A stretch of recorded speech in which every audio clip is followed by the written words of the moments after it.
Good evening and welcome to tonight's episode of Break Even Sports, our supplemental show where we talk about all of our other sports that we don't really get to talk about here with soccer, FCS, and well, we'll say Formula One, but you see, it's only three of us here. Well, there was some cool stuff on Formula One Saturday and Sunday. I didn't watch the race Sunday, but the sprint on Saturday was pretty interesting. But we don't have to talk too much about it. Yeah, But it was I was cool. actually aware of Formula One stuff going on this weekend, so that's like a huge win for Ed, I guess. Well, we'll get to my story about my viewing on Saturday for the Bundesliga. But they were sitting there, and all of a sudden I turned around and they're setting the other TV. I had the TV to my left with the soccer, and all of a sudden I see somebody changing channels. I look up and they're putting F1 to my right. I'm like, what in the world? I'm watching German soccer league and F1 racing, and life was good. I had The a only big ass beer. the only thing you needed was like a Furman or Citadel game, and you would have had the complete break even experience. Well, yeah, I will say this: the guys watching or the group that I was there to kind of meet up with.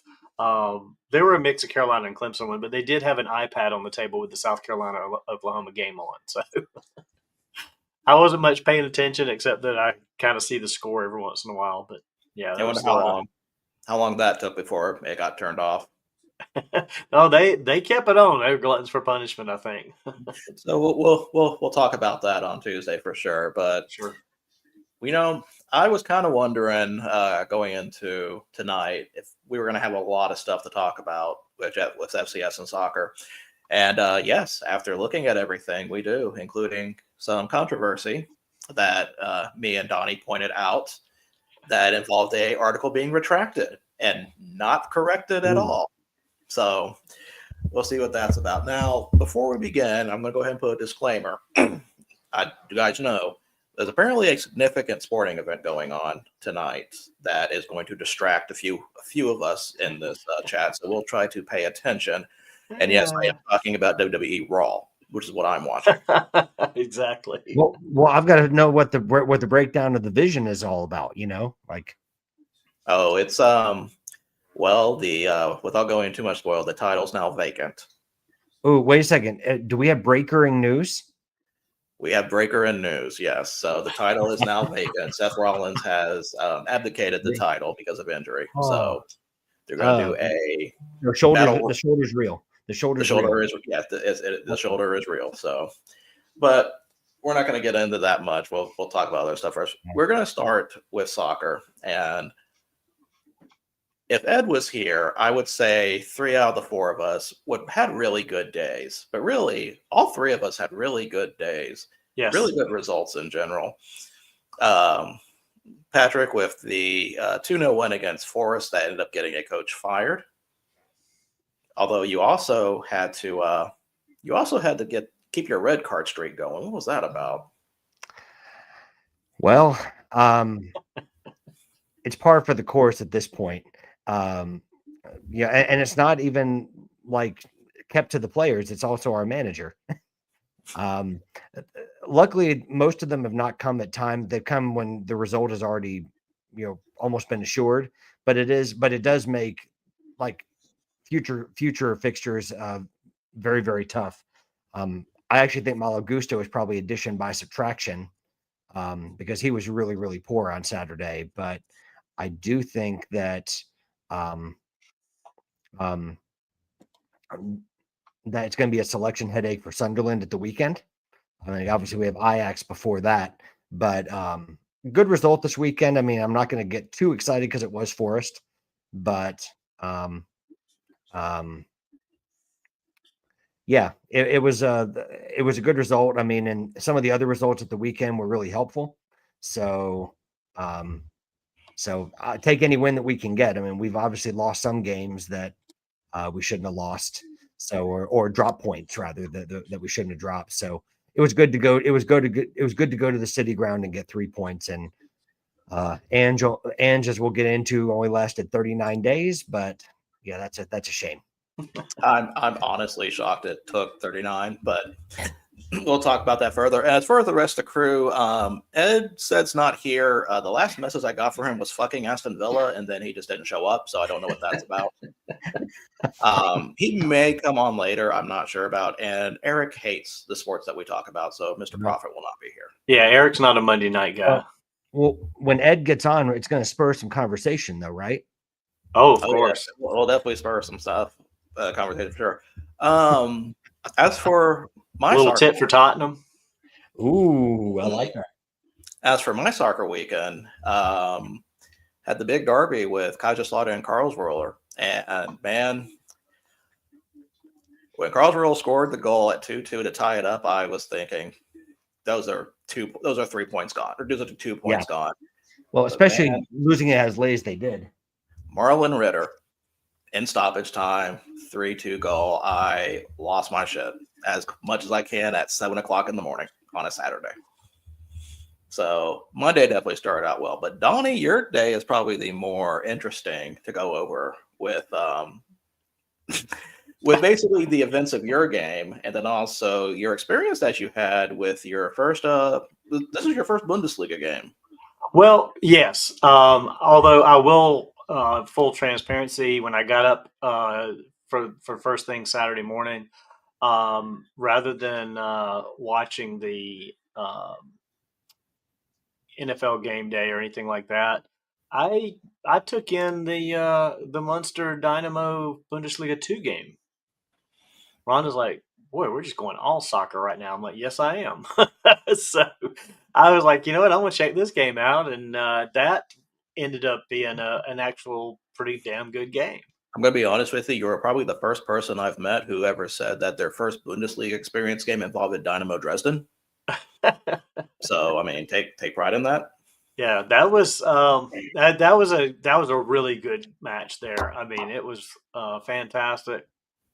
Oh, all right, Polly. Oh, Okay, that's we'll have great. to hear about. You know what, Polly? Save that for tomorrow night so that the rest of the guys can Yeah. interact on that. So we don't hog all the attention here from that But information. Polly, in all seriousness, my man, Good for you. happy for you. Happy for you. Absolutely. Absolutely. That's great. So what was funny? So anyway, I caught that game. It had already started, so I just finished watching that game up until it was time for Palace to play.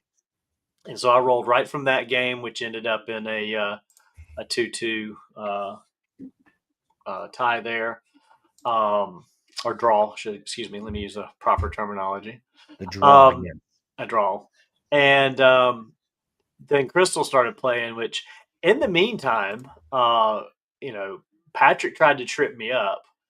But thanks to Google, I was able to thwart his trip up about the other Munster game. I was like, "What is he talking about?" So I start looking for and I found the rugby, and I thwarted his attempt and made him proud. I was so proud of you. I was so proud of you.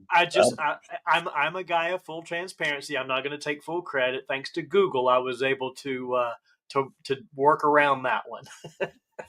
I brought up Munster and Leinster. Yeah, Munster and Leinster. Yeah.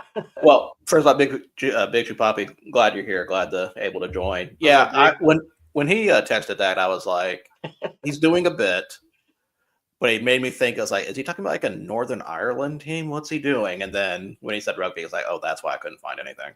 Yeah. As soon as I actually put those two names in, it brought me up to the rugby, and I looked, and I'm like, oh, that game's in Ireland, and it said 5:15 Eastern time. So I was like, oh, well, that's not till later tonight. So anyway, getting back to Crystal, man, that was a game that they gave away 2 points in my opinion. I mean, it was a good match. It's funny you say give away 2 points because I felt like they really stole a point. Well, they did. They did, but did they play La Marseillaise before the game started, or what? I mean, that basically broke down to whose Frenchman was better. Yeah, right. Because I started singing "Allons enfants de la patrie." I know that kid. And he's like 19 years old. He's in his first game, and I was like, "What the hell? Where'd he come from?" Which was good for him. It was good to see that kid play. I mean, he was balling. Bournemouth does that though. They Yeah. find diamonds in the rough, or Yeah. they unearth like good players. And Iraola is a good manager. I don't, like he's one of the best managers in the Prem for me. And yeah, anyways. I mean, Yeah. they got this guy from the second league in France. That's where he played last year, not the top league. Right. He was with Lorient. So I mean, And whoever their Lorient, scout Lorient, yeah. yeah, whoever their scouting manager is, like that guy deserves a raise. Yeah, because Well, I mean he was like a spark out there for them. I mean, it seemed like all the other guys. Again, I haven't watched a whole lot of these guys. You have, but it just seemed like everybody else was kind of going in motion, and he was just like, he was just like on adrenaline, I guess, because it was his first yeah. Premier League game, just all over the place. And man, he was balling.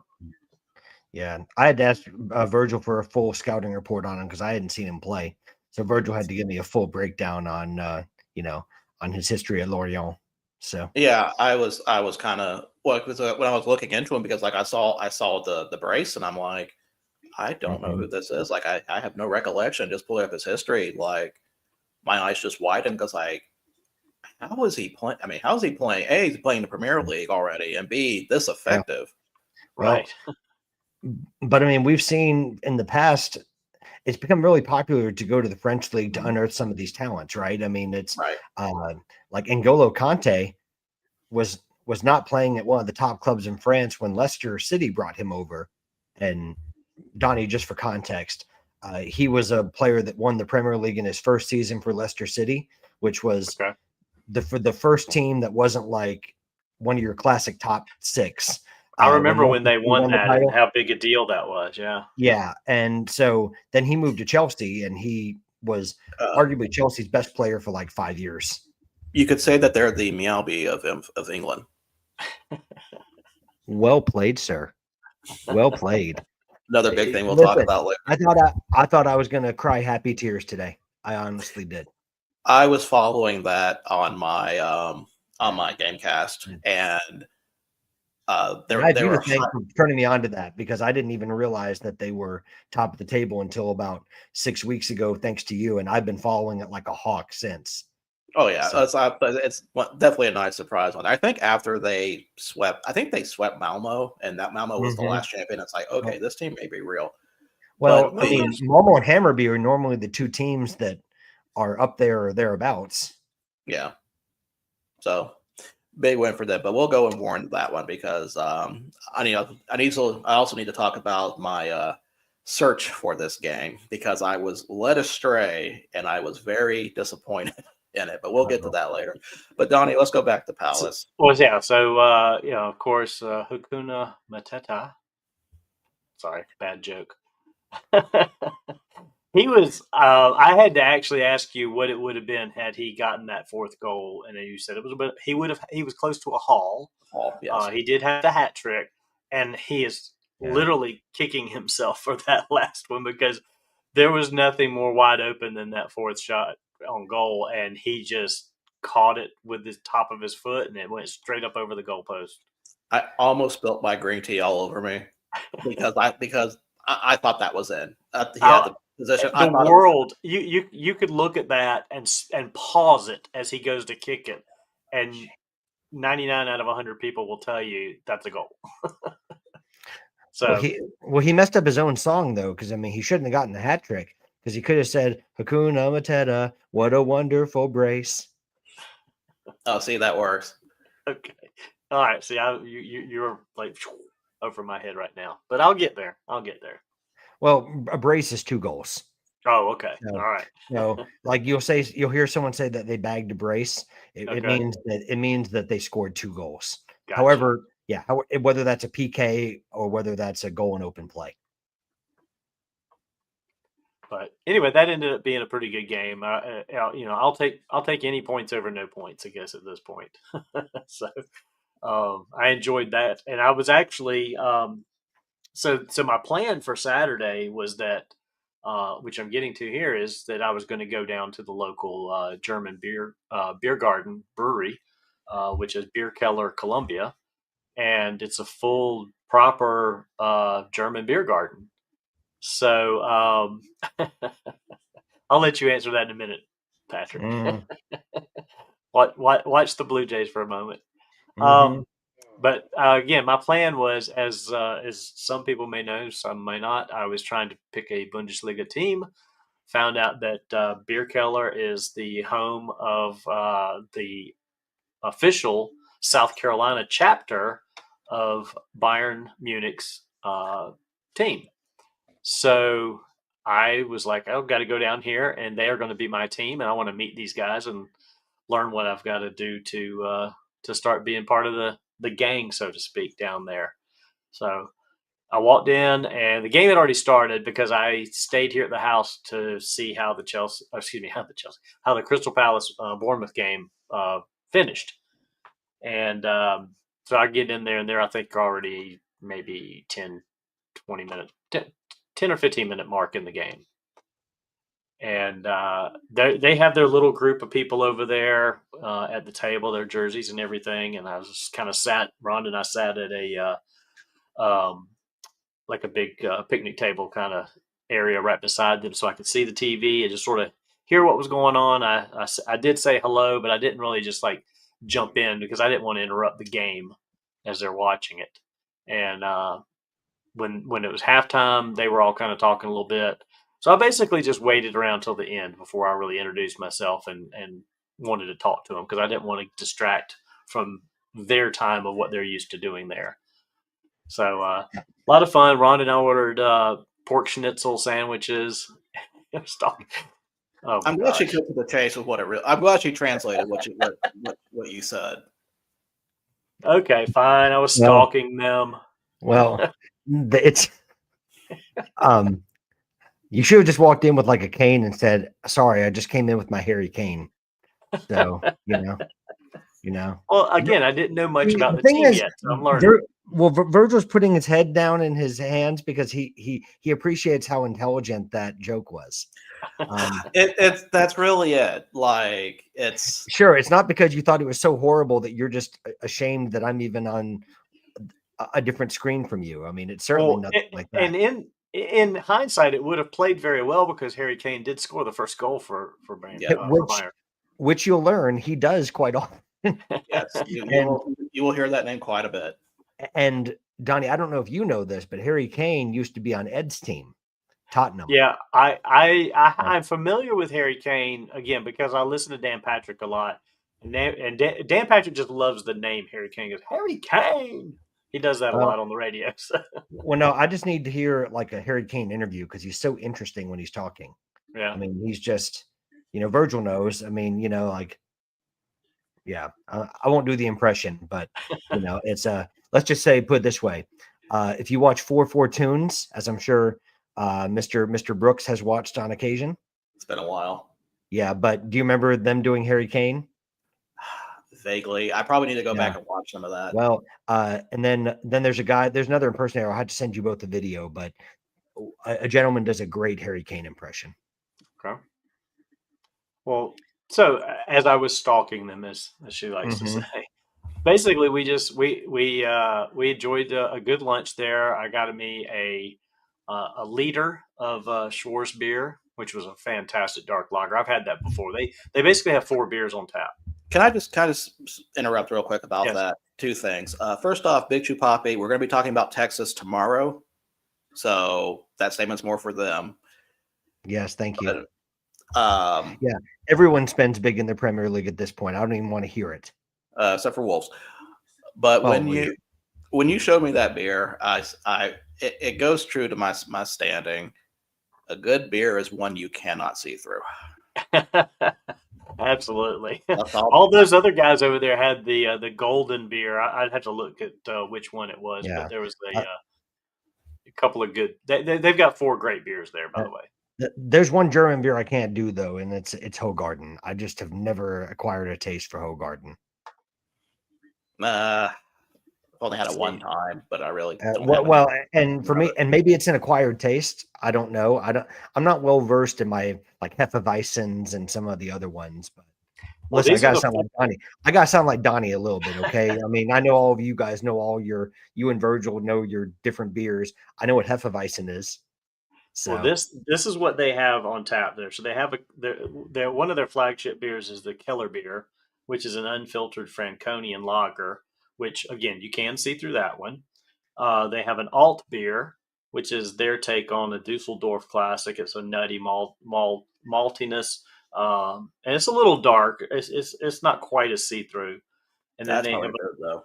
yeah, it is very good. I've had that one there before. is it And then fantastic?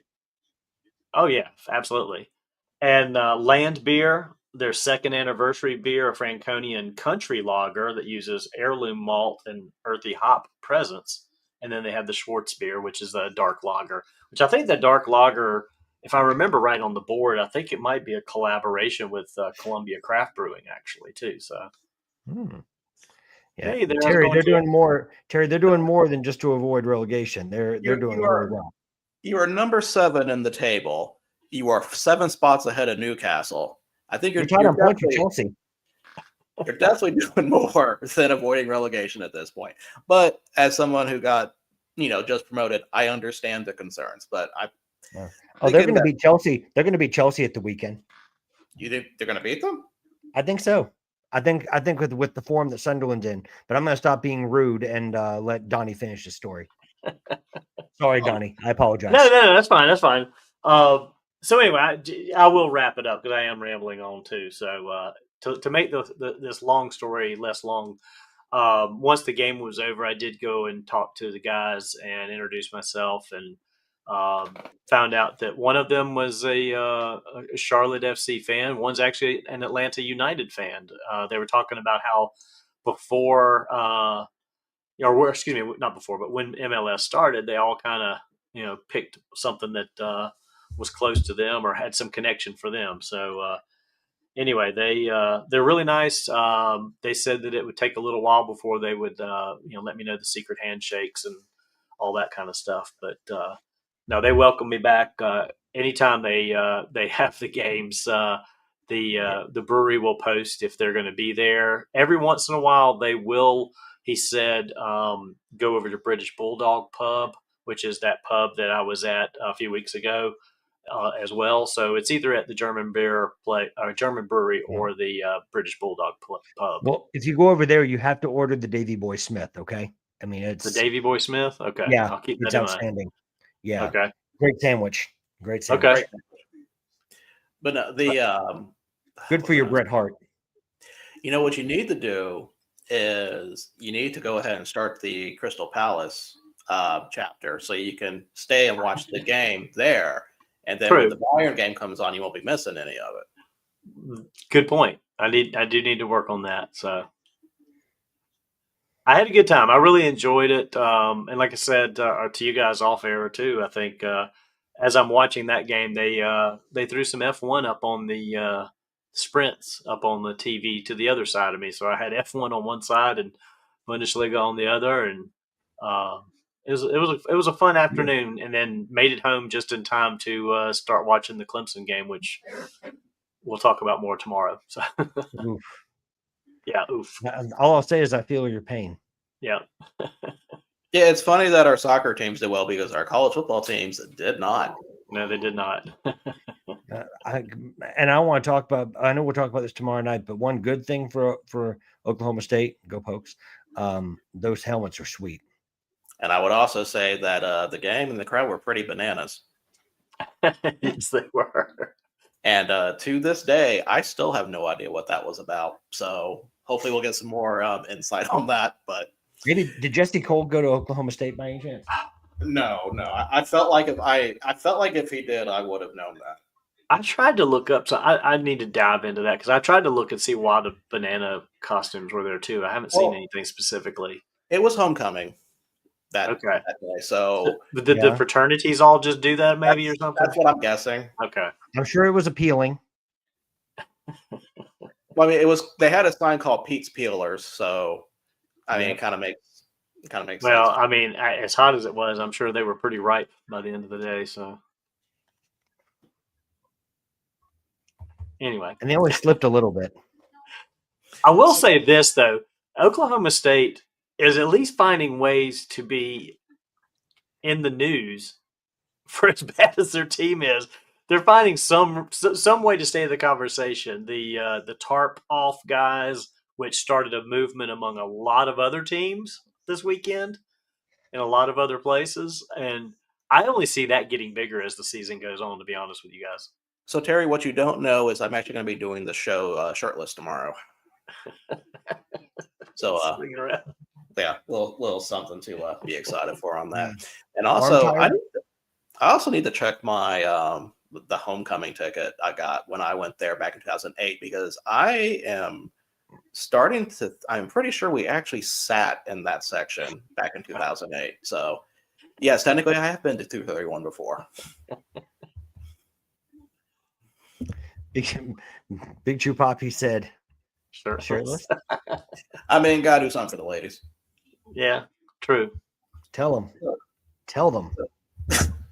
So some of the other ones. So first off, I made a mistake. It was actually 3-0 Chelsea. I thought it was 2-0. My bad. No, it was 3. Oh. Well, by the way, instead of section 231, have you considered 128 or section 175? 175 does not exist. That's not a section. It could be. Oh, It could be whatever section Could you're be in. your own section. Uh-huh. Yeah. With someone else. Yeah. Okay. Okay. So, Hey, going over- don't turn So- red. so- Don't turn red. It's okay. Don't So just to cap off the whole German brewery thing, I did give Rhonda the option of going to Charlotte for the Charlotte FC MLS game, their last regular season game Saturday night, or go to the brewery. She reluctantly went to the brewery.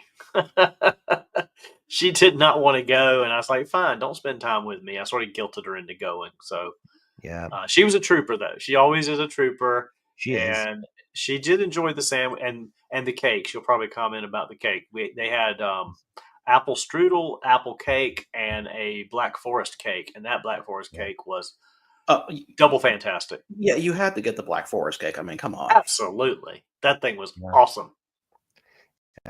And Big Chew Poppy, when Virgil decides he wants to break the internet records, he'll do it. It's just on his time. Exactly. He starts unbuttoning the That's right. Hawaiian shirt and That's all, and right. starts swinging I don't it think around you- above his head. Yeah. Listen, I don't know, think it StreamYard and YouTube servers can take it. You know, It is proven. everyone's If I gonna try to log on. if I do one button, like just one button on the top of that shirt, like the viewership doubles. Like it's just scientific. Exactly. Well, I mean, and you know, as a man who's an accountant, you know about compounding interest. I mean, come on. I mean, Oh man. Oh my! I mean, goodness. let's go. This man. You're doing finance jokes, man. You're just after my heart right there. I am. Listen, All I've right. learned some finance jokes for you. Okay, I appreciate that. just Careful, for you. Patrick. Don't start spreadsheet talk. I mean, it's not after 9:00 quite yet. Listen, I'm not the one that Virgil spreads sheets with. Okay, you know. somebody else. Well, guys, this has been a good episode All right. tonight. So we'll catch you next week. I'm done with my story, so let's move on. Patrick, Listen, you are going to get me in trouble, Patrick. You Let's are going ex- to get let's- me in trouble. let's excel ahead. Okay, you know. So just to go over some of the other results from Saturday and Sunday, because there's probably another game we need to talk about. So Brighton beat Newcastle 2-1, which good win for Brighton, especially with the season they've had Huge so win. far. They definitely turned around there. Who does well Burnley with such a young manager, Fabian Herzler, being so young. How old is he? Is it 39? Or he was 40? Wait, no, sorry, no, 32. 32. That's That's I how was about to say, old I he didn't think he was that old. No, he's like 33 now, I think. But anyways, didn't mean to interrupt the flow yet again. Keep going. That's okay. Well, I'm looking up his age now because we're That's 32. my fault. 32? That's on 32. me. Yet again. We're not surprised. It's okay. We were talking about Crystal Palace Bournemouth. Man City 2-0 over Everton. I was expecting a little more from Everton from that, but I believe they just didn't were able to make their chances. Do you think it has a little bit to do with the fact that Jack Grealish couldn't play in that game? That was kind of the other thing. I think the fact that it was 2-0 and Grealish didn't play is still a testament of how good Everton can be. Well, I'm sorry. No, I'm sorry. what am I talking about? He's on a loan, right? Isn't he on a loan with Everton? He's on loan with Everton, yeah, but he will Yeah. still be So- the loan hasn't passed yet. No. Has it? No. Yeah. I was questioning myself. So Donnie, when you loan someone in the Premier League, they're not eligible to play against the team that owns them. So They have to sit so this game. yeah, so essentially they're like a healthy scratch. Right. Okay. So sorry. As things come up, I'm just going to start telling you because you'll hear me just start going on about it like everyone knows. And it's Basically, Paulie, I lost control of the show for about 3 minutes. And I don't know if all these guys are aware of the movement at Oklahoma State with the guys taking the shirts off and waving them and creating a whole thing. But if Yes. not, look it up. There was a legitimate reason that came up, Holly. Yeah, it's called Tarps Off Movement. Or Virgil after dark. Either look it up or I will talk about it tomorrow for sure. Yeah, we'll definitely get into it tomorrow with our Division I college football talk. Listen, I'm wearing the night mode Blue Jays hat. Okay, That's a nice hat. I like that. That is Thank very you. nice. That's one of the few night modes I'm perfectly fine with. Sunderland beat Wolves 2-0. Good win for Sunderland there. Man, Wolves. I feel so bad for them. They had their shot. They had a lot of good chances in that game, but they couldn't pull it off. And then Arsenal beat Fulham on the road 1-0. And then the two Sunday games, I feel like we do need to talk about a little bit. So Tottenham, Aston Villa won 2-1. I'm going to hold off on that one in case Ed joins us because he has some opinions on that. Yeah. So, but then the other one, I usually, when there's a game that I'm a neutral in, I don't really get upset with results sometimes or think like, wow, that was kind of a bullshit game. Man U 2-1 over Liverpool. The wrong team won that game. Manchester United. And I'm not trying to do bias. I have no opinion on Manchester United compared to some other people on this panel. But I did watch that game from beginning to end. Well, I watched that game split screen with the Rams and Jaguars. And I don't know which one was more boring. First off, Manchester's first goal came in within like the first 2 minutes off of a injured Liverpool player, so that already caused controversy there. Brian Mbeumo, right? And Mbeumo, yeah. But I don't know.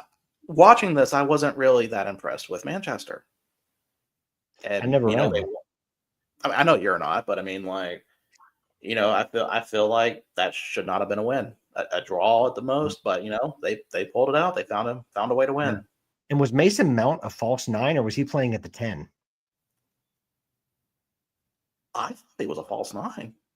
Because you didn't have Sesko in there. You didn't have Benjamin Sesko in there, and but it felt like Mason Mount was starting as a false 9. But basically, essentially, like playing with a guy. So Donnie, I'm talking about a guy playing like in the striker position, but he's not really a striker by trade. Okay.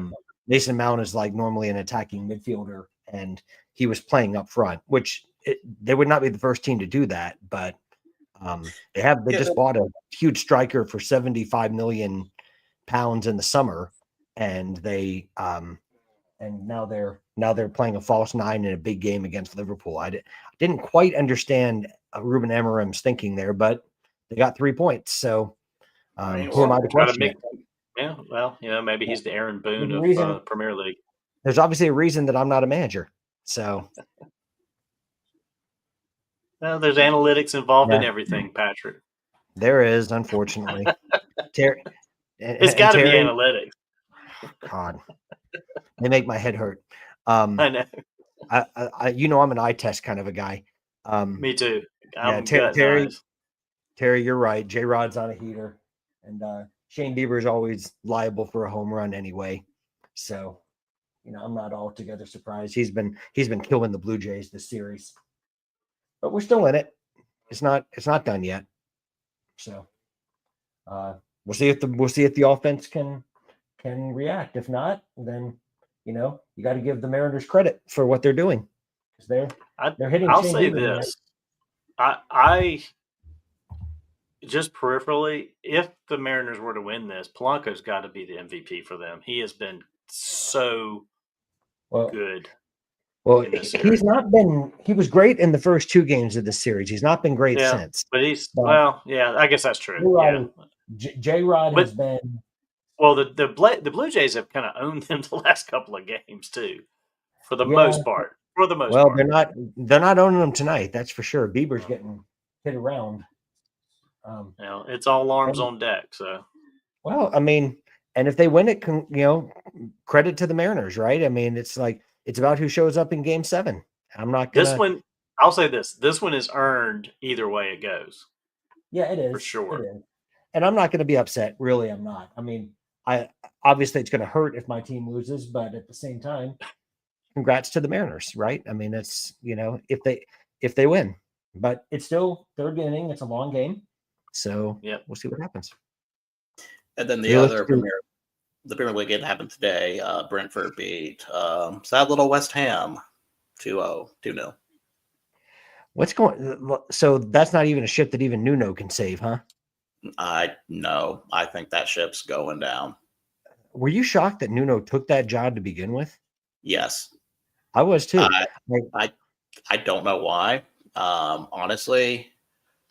And we'll go into coaching talks next week. There's 2 hires we need to talk about. Nuno just didn't feel like a fit there, and so it was a poison chalice. I mean, yeah, I don't know if it was trying to maybe just trying to do a stopgap to see find a way to stop the bleeding at least. Because I'm not going to say Nuno's a bad manager. I think it's not at all. It's just not the style. It's not a fit for him. Yeah. I mean, it's been. So I'm going to have to ask for your reasoning why these 3 teams. Yeah. I want to know the same thing. Yeah. Like Patrick as the D-backs, I mean, that makes 100% perfect sense. The other 2, I'd be curious. Do I look like Torey Lavula or something like that? I'm not opposed to being the Rangers manager. I've never seen you and him in the same place. I thought that was a secret. Yeah. But speaking of... I need to answer Polly's question real quick, too. Polly, my only reason for wearing this is 1, to support my friend Patrick, and 2, because Don Mattingly is the bench coach of the Toronto Blue Jays, and that is the only reason. I honestly don't care deep down which way this goes. Either team is a good story, but I think Toronto has a better chance of beating the Dodgers, and I cannot stand the Dodgers. So I'm hoping that Toronto, the way they've been playing much stronger, getting a little hotter, I think they have a better chance. But either way it goes, it is what it is. I'm an American League guy for the most part anyway. So with Don Mattingly on the Blue Jays coaching staff, that's why I have a Maple Leaf hat tonight.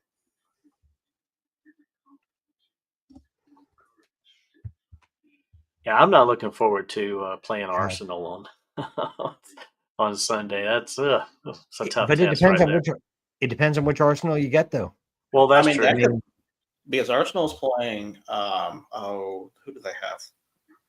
Because they have a Champions League game, I believe. Yeah, they do. I forget who they have though. Oh man! Wait, someone actually have Atletico Madrid. Yeah, see, that's going to be a tough game. Atletico Madrid, yeah. Yeah, that's going to be a tough game for them in general. And don't forget. Okay, no, I'm done. I'm sorry. I'm done. Ed, you show up. Your burner shows up. I'm done. I mean, Jolly hadn't been here the whole time, and literally within 60 seconds, he's here. I don't know what you're talking about. I don't know what you're talking about. That is not me. I can tell you that right now, boys. He's gaslighting us. He is gaslighting us. I'm not buying this. I'm not buying this either. I would never do such a thing to such a final as you guys.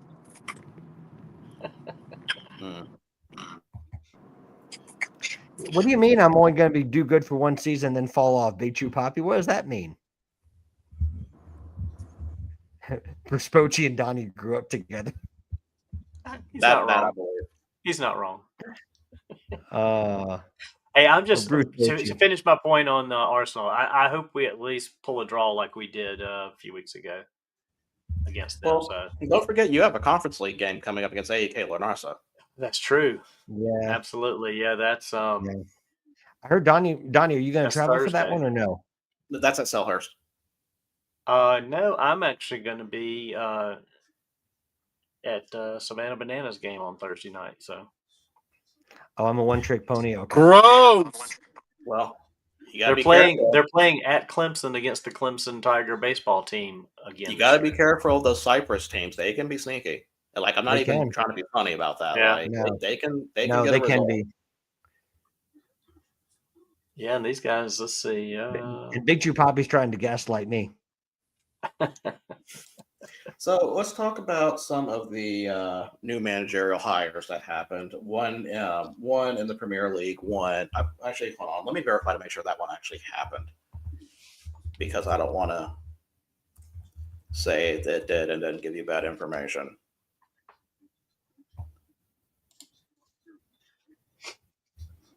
Okay, so it's just a verbal agreement, so I guess we can say that Sean Dyche is becoming the manager for Nottingham. I think it's definitely a better fit. Dyche works better for smaller clubs, in my opinion. And I'm not calling Nottingham small in general, but in reference to some of the bigger Premier League clubs, they are kind of that size. He has done wonders at Burnley. Jolly, you didn't do anything wrong. We just like to poke fun the fact that Ed shows up and then not even 5 seconds later you say, "How's your favorite podcast?" And yeah, we're which we appreciate, by the way. We And really appreciate it. We just like to have fun with that. But the Patrick, what do you think about that hire? They're just hating. Don't let them, Jolly. They're hating. Don't let them. I say the same thing every time because it's the truth. Truth. Jolly, we appreciate you and everybody else showing up, my man. We're glad that we are your favorite podcast. Tell all your friends. We are. I won't let them get to me, King Ed. There we go. There it is. There it is. I probably don't know what I would do, Jolly, if you didn't worship Ed at this point. But as far as Sean Dyche, Virgil, I think it's a better fit too. They need someone that's going to bring them solidity in defense, and Sean Dyche brings that. So is he coming over from Burnley from this year, like currently? No. He No. got Burnley promoted the second time, I think, when they went down the first time. Yeah, so he's been with he got Burnley back up in the Premier League, and then he took him up. Yeah, well, he took him up twice because they did get relegated one time under him as well, and then he came back up. He used to be at Watford as well. For a short time. Is he coming from somewhere current? Like, is he leaving somewhere no, currently? He was last at Everton. Okay. He was last at Everton and got sacked last season when they got up to a bad start. But he's a manager that knows how to keep a team like in the Premier League. He's not like winning titles, but he can stabilize your team. Well, Nottingham's only 2 points behind Burnley, so he could. Yeah, they need Burnley. someone coming in. Well, they need someone who's going to give them some defensive solidity, which Ann could not do. I'm sorry. Jolly got me there for a second. I'm sorry. Ed's gone. I'll see you when he returns. He says, "No, I'm just kidding." I was like, "Dang, man, Dolly, you making us feel, unloved here. Yeah, it's only Ed. Come on." So yeah. So I think that at this point, with where they are in the table, they need somebody who's going to help them stabilize and kind of move up a little bit. And so I think it's a good hire if they do it. I'm just wondering, the one question I have is the style of football that Sean Dyche plays. How is Marnakis going to take to that? Is he going to want a more attractive style of football, which is why he brought in Ange, or do you think he's going to be okay with just trying to consolidate their position in the Premier League at this point to make sure I they don't think get relegated. I think at this point it's about survival. Yeah. I know it's still way too early to be saying stuff like that, but if you No. just watching their games, the fact that they're still in a European tournament too, so yeah, it's about survival at that point. Well, especially being in another competition like the Europa League, right? I mean, they're already going to be, they already have a thin squad as it is. They can't overextend the squad, so that's gonna be an interesting challenge that Sean Dyche doesn't normally have to contend with, because it wasn't like Burnley was always in the European competitions. Although I think they were 1 year. They were 1 year, I believe. Were they not? Burnley? Like I thought that they scraped I could be wrong, but I thought that see, you like unlocked a memory by saying that, but I don't know what that would be. well, I'm not 100% on that, but it's good to be. I'm glad Sean Dyche is in. If this happens and it's confirmed, I like to see Sean Dyche back in the Premier League. Honestly, 2018-19 Europa League, very good. I forgot. I all thought about that they scraped because I remember that's when I started saying, "Oh, Sean Dyche is legit," because like who saw Burnley being in Europe? I mean, it's very, very rarely does that happen, and they were usually relegation contenders, and then I felt like Burnley got complacent, and they took it for granted that he kept him in the league, and then they got rid of him, and then they got relegated. So, which is usually how it happens with coaches Yep. like that. Yep. So if he is hired, his first match is going to be a tough one because FC Porto's coming to town. Ooh, yeah, they don't. Porto doesn't play Sean Dyche ball. No, they do not. I don't even know how they're going to react to it. They're interviewing Dan Wilson, but they're doing it while the Mariners are at bat now. So yeah, that was probably by request. Probably so. Yeah. So the other hire is an international one. And Patrick, I am surprised I did not hear from you about this one, or if you even knew about it. I haven't heard about it. Sweden has a new manager. It's not Rolf Rangnick, is it? It's what? It's not Rolf Rangnick, is it? It is not Rolf Rangnick, but it's somebody who we've mentioned on this show before he got sacked, and that is Graham Potter. Does having Ostersund's on your on your resume help or something? I guess it did. Well, those boys are going to give everything. I've never scratched my head at a hire as much as this one.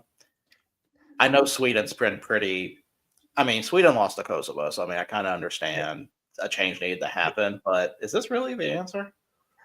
Well, it kind of reminds me when Roberto Martinez went into international management, like when Roberto Martinez was hired as the Belgium manager, and now he's at Portugal. That's another one where I was like, really? Like that's your answer? I mean, he's done okay, I guess, at international level, but I think for Graham Potter, he was running out of options in the Premier League. No one's gonna. He was kind of persona non grata in the Premier League at this point after a couple of jobs that went wrong. So maybe he felt like he wasn't ready to go on another break, because the last time he got sacked, he was out of the game for a year almost. Right. I think he was just ready to get back in, and the Sweden opportunity opened up, and he's like, well, why not?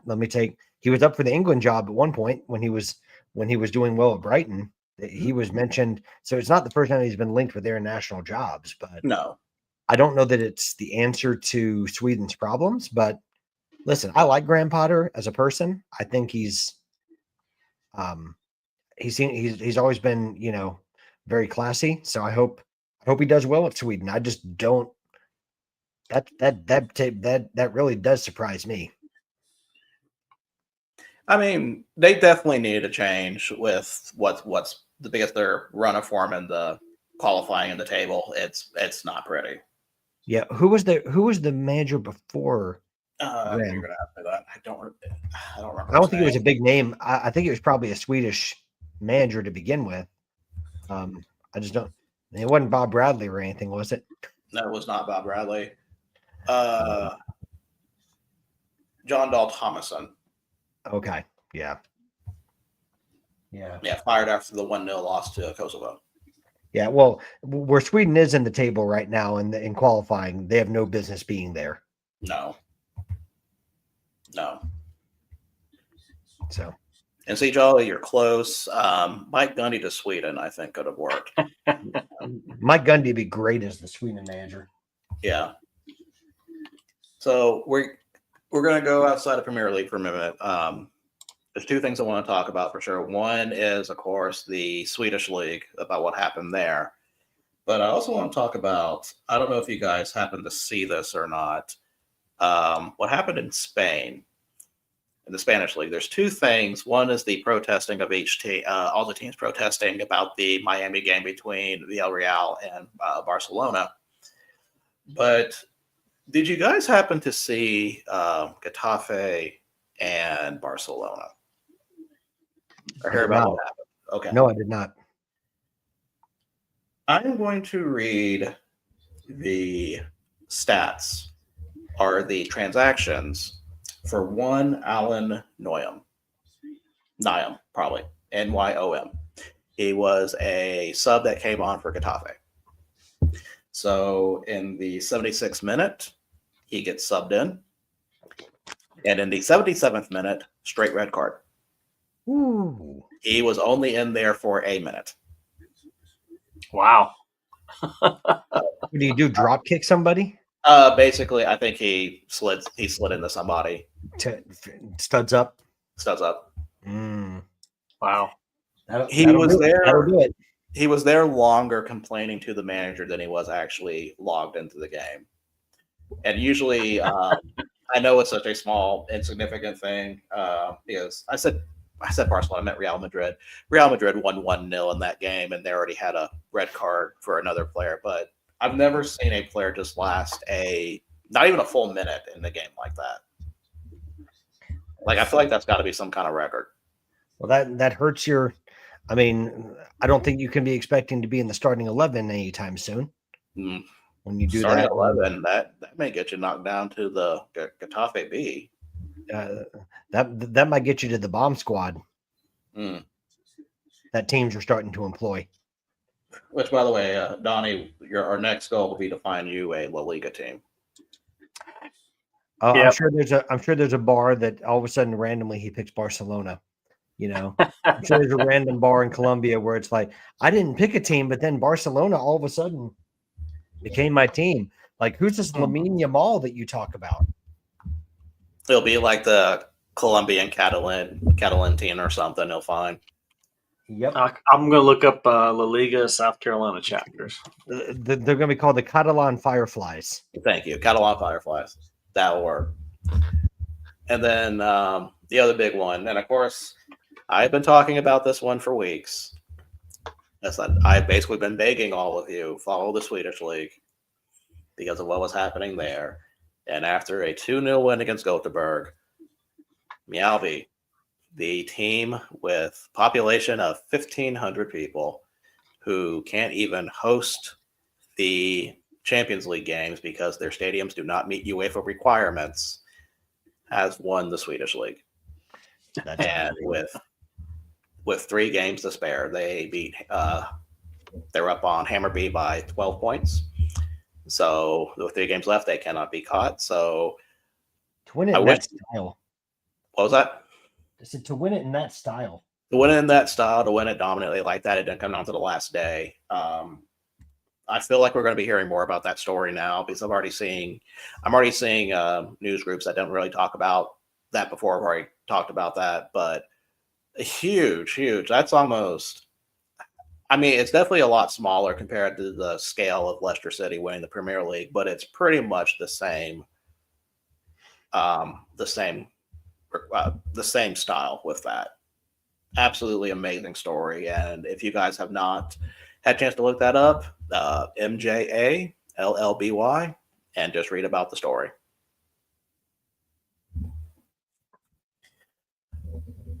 Also, we have to give congratulations to Morocco for winning the Under-20 World Cup. Mhm. They clinched today, beating Argentina. Of course, for those who remember when I talked about it, I think last week or 2 weeks ago, Morocco was the team that knocked out the U.S. So that is, I think, the second straight tournament that the eventual champion knocks out the U.S. in quarterfinals. Mm-hmm. Just how it happens with there. Do you guys have any MLS talk? Real quick on the La Liga, I'm gonna let you do a wheel. Okay. Pick me a team. Okay. I swear, if it ends up being Barcelona or Real Madrid, You don't have to put them on there. You can take the middles No. and give me somebody that. We're going to put them on there so we can throw they a have to be fit. on there.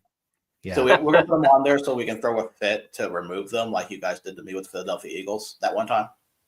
Well, fine, Well, do that. And I don't want to be greedy here. I mean, No. well, then make sure you put the teams that are about to be relegated on there too. So I might have one that's only a few matches left. Can we please put Deportivo La Coruña on there, because I want Donnie to have to say that every time he talks about them. I'll trust you to do a fair will here. So because he's going to say, I may have already found one. Let me see if it's up.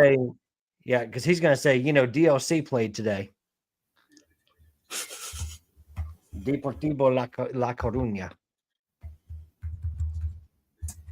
I'm trying to think of what. I'm looking at Donnie, just trying to figure out what La Liga team would fit him. The first comes to mind is Real Sociedad. That's a good call. I'll tell you, just looking at the table, I'll tell you the first thing that popped in my head, just looking at the names of the teams, is the least Spanish name, Athletic Club. That's like the most boring looking name. Bilbao. Yeah, they don't use their full name. It's supposed to be Athletic Bilbao. It just is Athletic Club. I'm like, that's like Washington Football Club. Yeah, Athletic Club. Yeah, well. Anyway.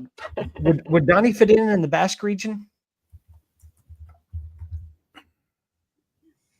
I don't think anything really fits in the Basque region unless you're Basque. No, it doesn't. You're right. I mean, I like to see Donnie do his research on the Basque region, honestly. Well, I would too. Now, don't make it difficult. I want him to bask in that research. Bask in the glory. I'll bask in the glory. Bask in the glory. He's officially eliminated from Bilbao. Yeah. I think he and Kepa Arrizabalaga would be friends. I think so too. Kepa. I'm going to. Yeah. Do you guys have any MLS talk, which is translation for please stop? Well, I definitely do. Yeah, go ahead, because I don't have a whole lot to say. I'll say this real quick. Charlotte doesn't start their matches against New York until next Tuesday, so we'll talk more about Charlotte FC next Monday night, because they'll be a day before they start their 3-game round. Two things for me. Lionel Messi won the Golden Boot in quite the fashion, bagging a hat trick against Nashville. So congratulations to Lionel Messi for doing that. I mean, and it's all the more impressive than the number of games in which he did it, because he didn't even his contender played almost 6 or 7 more matches than he did, and he still got the Golden Boot in a lot less games. And I understand not everyone is Messi, but I will also say in Messi's defense that at his age to be doing what he's doing in MLS, I don't care what league you're in, it's still impressive what he's doing. Oh, absolutely. So and as someone, I'll be the first one to say it, I was dead wrong. I questioned whether he would. I didn't think he would be a bust in the league, but I did not think he would light the league alight like he has in his time in MLS. So that's on me. I got that completely wrong. And good job to Lionel Messi. He shows just how good he is and just how important it is to have a great football brain. Because it helps that you live in Miami and not Portland or something. One of the other teams in the middle of nowhere. but he also thinks like 2 or 3 moves ahead of everybody else. I mean, Oh it's yeah, just, oh yeah, like, I mean, it's men against boys whenever he plays against anybody. yeah. And he has some good players around him. I mean, that helps too, but a lot of times he just takes it on himself and just he doesn't miss. So good job to Messi. And then Atlanta United sacked their manager. Ronnie Dyla is gone. So Ronnie Dyla, who for those that don't know, his only other season in MLS, he won MLS Cup when he was with New York City FC. So he's the former Celtic manager, he's been a few places. Norway, I think somewhere. But he only lasted less than a year at Atlanta, and he was hired last December. So now a new worldwide search for a new manager for Atlanta United begins again after, quite frankly, a disastrous season for them. I mean, it was they could only draw against the other one of the other worst teams in the league in DC United, but they did avoid getting the wooden spoon.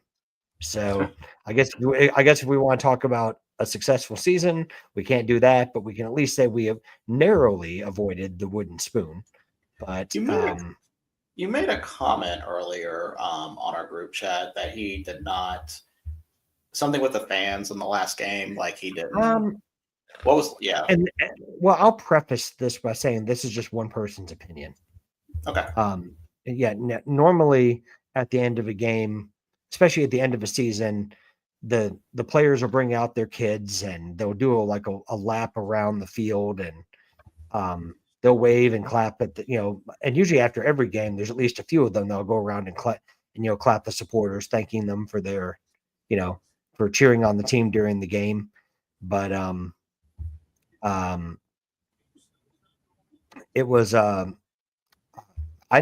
personally noticed, I didn't think Ronnie Dyla did a lot of that, which I thought was weird because he's done it before during the season, but to not even do it, to especially not do it at the end of the season after the horrible season we had, that maybe tells me I was a little miffed by it, but at the same time, maybe he knew the writing was on the wall, so there was no one he had to impress, so he was just going to catch up with some friends after the game. So I don't know. It was kind of par for the course for the season. I was not that impressed, but that's one guy's opinion. Maybe all the rest of the Atlanta United supporters didn't feel the same way, but that's just how I felt personally. So I felt like the position was untenable. So I think I don't like chopping and changing managers. I never like anyone losing their job, but I think if you were going to do it, you need to do it swiftly. So I'll give them credit for at least that now they have a chance to go for whoever's out there and whoever's available instead of just letting it drag on like they have a few times in the past. Or you could do it like Nottingham and wait 18 minutes after the game. Well, that's the thing. They did do it like 8:30 a.m. or 9 o'clock the next morning, right after an evening game. But yeah, like the fans hadn't even left the stadium and Nottingham's done. Well, the players never left the dressing room. I mean, right. They basically had a closed door meeting for the next hour and a half. Right. Yeah. Anyway, not to sidetrack, but this does go to my next question. Is there anyone? Do you have like maybe a top 3, or who are you hoping will be the next Atlanta United manager? I mean, if I had my pick, it would be Rob Valentino. For those that don't know, like Rob Valentino used to be an assistant coach for Atlanta United, and he was the interim coach twice, and he's done really well each time that he's had it, but he just was never given the full-time job. And Jolly, no, I don't need Mike Gundy at Atlanta United. I think I'm good. But thanks for the suggestion. But Rob Valentino would be my top pick, or to a lesser degree, Tata Martino. The only problem with Tata is that he's not like a long-term solution because he's not going to stay there long-term. But he never has anywhere he's been. But just someone to bring the good vibes back. Because I know in a realistic world, we're operating in a small pond of of who we can go after. It's not like we can go and get like Jurgen Klopp to go, manage Atlanta United. He's not going to do that. Let's just be 100% honest about it. I can dream. What if you changed your name to Red Bull Atlanta? Yeah, that I couldn't bring myself to that, but I just couldn't bring myself to that. But um, I've heard of names like Jim Curtin is a name that used to be with Philadelphia before he was he was with Philadelphia for a long time. Peter Vermees that was with Sporting KC for a long time. I don't know how those would work. And Jim Curtin, the rumors that he turned down Atlanta once before, so there's already bad blood there. So I doubt that happens anyway. And he'd have a shorter leash even if he did. But yeah, those are just a couple of names. Rob Valentino would be my top pick at this point. But I think he's coaching like US U20s or something like that. So if I were Rob, I wouldn't come back. Well, all It's I like, know is Mike Gundy to Atlanta United would be better than Ted Lasso.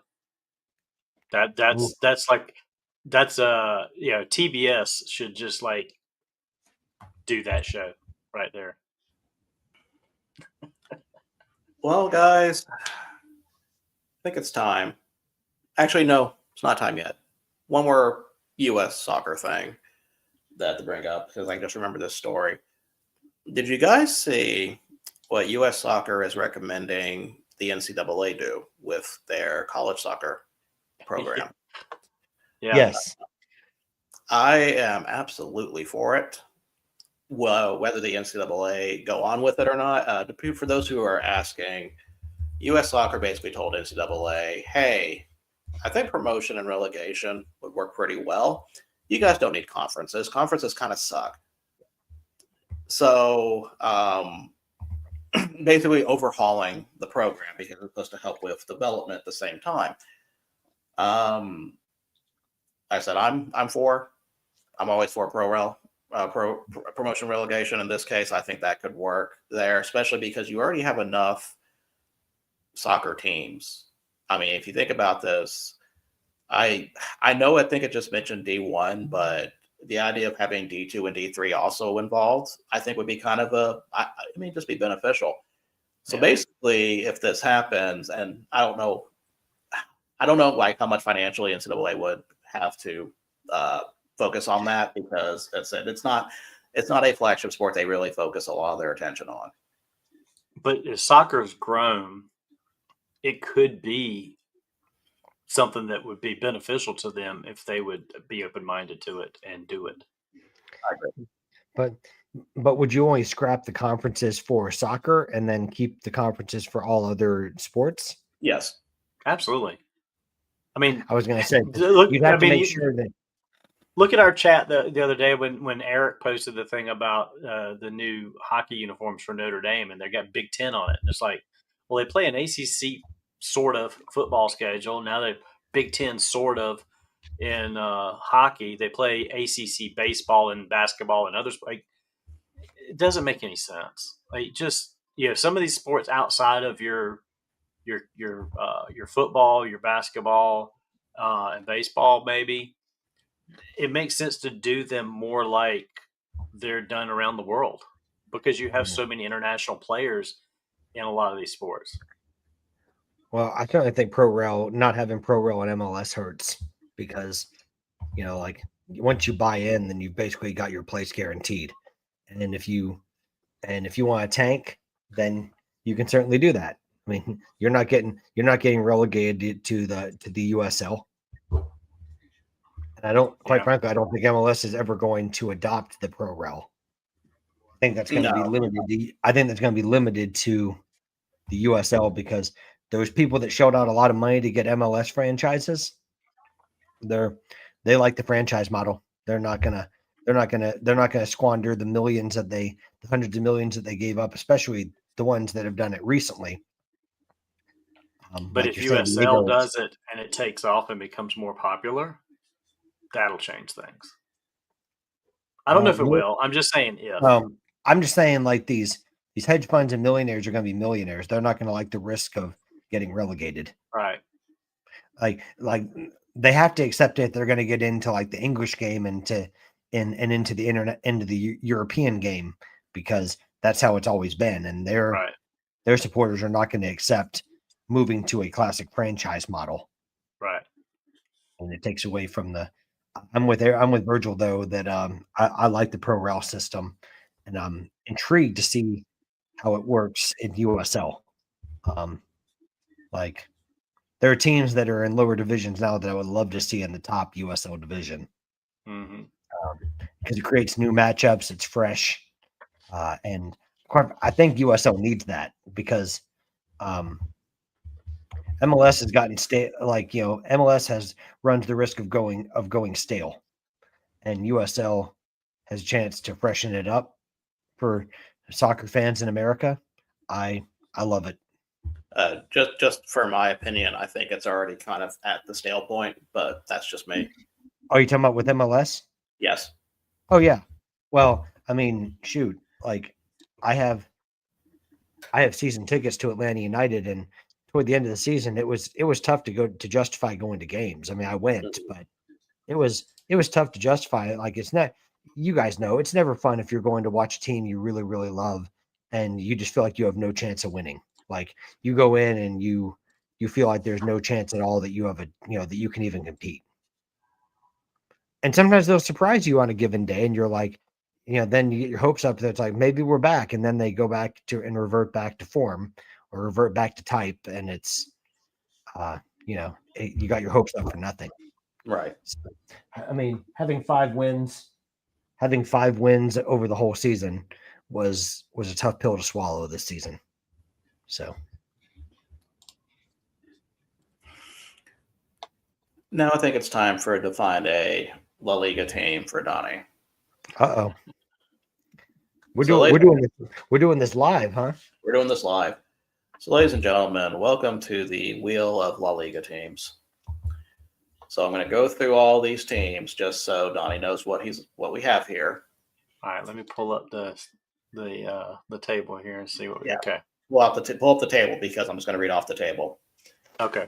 So we have Real Madrid, Barcelona, Villarreal, Atletico Madrid, Real Betis, Espanyol, Elche, Athletic Club Bilbao, Sevilla, Deportivo Alaves, Real Vallecano. I always miss this one. You talking about Real Vallecano? Thank you. Getafe, Osasuna, Valencia, Levante, Mallorca, Celta Vigo, Real Sociedad, Real Oviedo, and Girona. So no Deportivo. I'm not going to do Liga 2 for now because that opens up a whole new list of mess I don't want to get into. Actually, let me see if there's any big club in Liga 2 I can pull just for fun.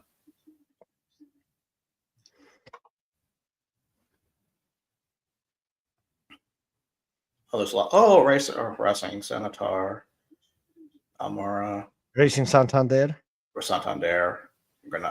Damn, Real Zaragoza is last place in the Liga 2. Wow. Oof. Talk about a fall from grace. And then Ibar, which I like Ibar. All right. So, as customary to the NFL 1, Patrick and I have the right to veto. Okay. So, no, I can't wait to see what comes up from this. What are you hoping for, Donnie? I'm just hoping for a team that's in the top half. I don't know anything about any of these teams. I mean, I've heard of Real Madrid and Barcelona, obviously. I think that's I don't know. There's some bottom half teams that are actually pretty big clubs too. So yeah, I mean, it's just let's just give him the Dodgers or the Yankees and let him have one of those big teams. Yeah, I don't want to be that guy, so I'll take what I get. All right. I'm just really glad you didn't say Real Madrid. I've heard it enough to know better. Yeah, well, we're still Yeah, maybe Bayern still may be a joke around the house, just letting you know. So let's spin and let's see where it lands. Bayer named after the Bayer aspirin. Ooh. Atletico Madrid. Don't tell me he did. He got Atletico Madrid. Patrick, do you want to veto that? Oh.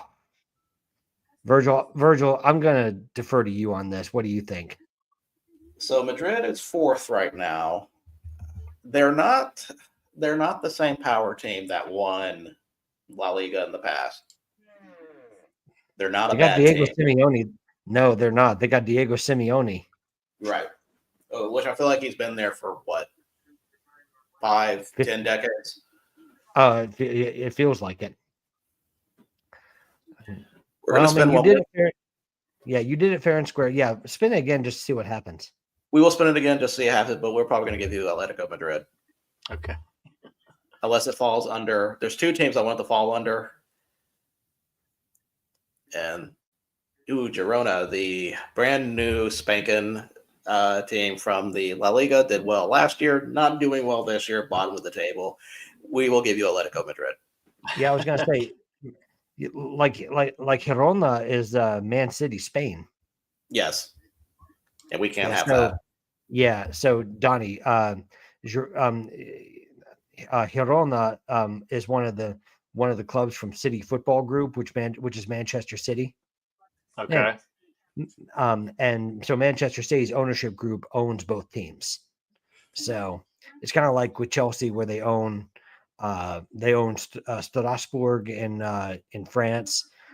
City Football Group also owns a team in Australia. So they kind of got Doesn't Chelsea own a Netherlands team? No. Oh no. Are you talking about Vitesse? Vitesse, yeah. No, there was just a really weird relationship between Roman Abramovich and the Vitesse Arnhem owner at the time. Okay. They kind of circumvented rules for how many players you could loan, and it gave to me Vitesse an artificial position in the Dutch Eredivisie for a time there. They still didn't win it, but No, they did not. But they were in European places, right? Because they were getting like Mason Mount at the time, and some of the other top Chelsea academy players, doing reasonable. Didn't Abraham go there? Mm-hmm. I thought so. Yeah, he did. So Atletico Madrid, but I did spin it one more time to see which it landed on. And Sevilla is not a bad one. You would have had a Europa League championship in probably about like 3 years. Okay. I was gonna say, like, you're talking about a team that went back to back to back, right? In UEFA Cup / Europa League. Well, I mean, I like the pick because tomorrow at 3:00 I can root for them against Arsenal, which helps me feel better about Crystal Palace playing Arsenal soon. So there you go. You're already picking up. Yeah. Well, look at that. I got a new team, and look at that. They're playing tomorrow. Well, I'm just impressed that you did 3 spins and you didn't get like a hopeless one. I mean, I know Girona is not doing well at the moment, but you didn't get a hopeless pick. Right. I mean, who would have been hopeless in your opinion? What? Who would have been hopeless in your opinion? What would have been the worst team for me to get in your opinion? In my opinion? Yeah. Or either of you. I would have said either Elche or what's the one team you would not want to hang on me? Levante is one that sticks out to me. See, I like Levante. I can't say I like them. I like them. It's not a question of like. It's just a question of, are they going to compete? Real Oviedo was probably my first pick. That's not a bad one. I like Levante. Valencia is a big club. Mallorca, Celta Vigo is always yo-yoing between first and second, so that could have been one. Yeah. Well, I mean, I'm surprised that Donnie didn't get Mallorca. I think that's what Ed's adopted Liga team is. Yeah, I think so, because I think I heard him mention that. So By the way, when I was researching, we were talking about conferences and all the different teams in them. I made a discovery about Big 12 I did not know about. What's that? Did you know that Florida State and South Carolina are Big 12 affiliate members No. in beach volleyball? No. Who knew? They are along with Boise State. I wonder if their sand is blue.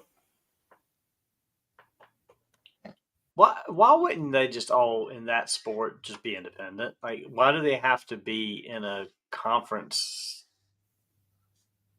like that? Money. Well, and I guess I never thought about it. It makes sense, but before you guys were talking about it tonight, I guess I presumed that everyone that like whatever conference you are in football, you are in all sports. But I know that's not true because I knew Notre Dame was not. That was not the case for them. But I'm thinking when you're like SEC, ACC, and things like that, that you're going to be like that conference in all sports. But I guess it depends on what the conference offerings are and what the member schools have in terms of. It definitely depends. It definitely depends on the sport also, because one of the biggest ones is wrestling, because Big 12 has a wrestling conference. Big 10 does, but the Big 12 teams, there's only, let me do the count. I thought they were all in the Big Show conference, though. What? I thought they were all in the Big Show conference. The Big Show conference. Yeah. Patrick, what is wrong with you? Yes. What do you mean? What is wrong with you? Big Show conference, really? It was there for the taking. But I was going to tell you guys, do you want to, here are the Big 12 conference affiliate members in wrestling. Okay. Air Force, Cal Baptist, Missouri, Northern Colorado, Northern Iowa, North Dakota State, South Dakota State, Utah Valley, Wyoming, and some team in Norman called Oklahoma. I never heard of them. So yeah, there's so many. So yeah, so there's definitely different conferences for some of the lower sports, because some conferences don't. I learned something new tonight. Yeah. And by the way, it looks like the Blue Jays are cooked. I'm going to get off of that. I would think you just take all those teams and have them as a grouping. Why? I don't understand why they have to fall under a certain conference and how financially money funnels to them from that conference. I don't know. It's just a weird setup to me, but it is what it is. Oh, and for me, like being a conference administrator, like if you're the president of said conference, right? I guess I didn't appreciate that your member schools, like spread out to a lot more schools than you would think it was. Because when you're a Big 12 commissioner, you're not just reaching out to like the schools that fall in the Big 12. You're reaching out in all sports. Right. I would just take all of the. That's a lot of AD. That's a lot of ADs to keep happy in. Exactly. I mean, I would think these lesser sports, you would just take all of the schools that participate in those sports and you divide them up into groups and you have like divisions or something. And it's just, they all fall under a pool of money that all the conferences kick in for these sports and it gets divvied up among them. Yeah. Oh man. Anyway. Well, enough about that. Since we're now in college, let's talk about FCS now, because I feel like that's a good time to segue into that. So I'm going to go over the top 10 for a minute. So number 1, North Dakota. Number 2, North Dakota State. Can't screw that up. Number 2, South Dakota State. Number 3, Tarleton State. Still 8-0. Number 4, Montana at 7-0.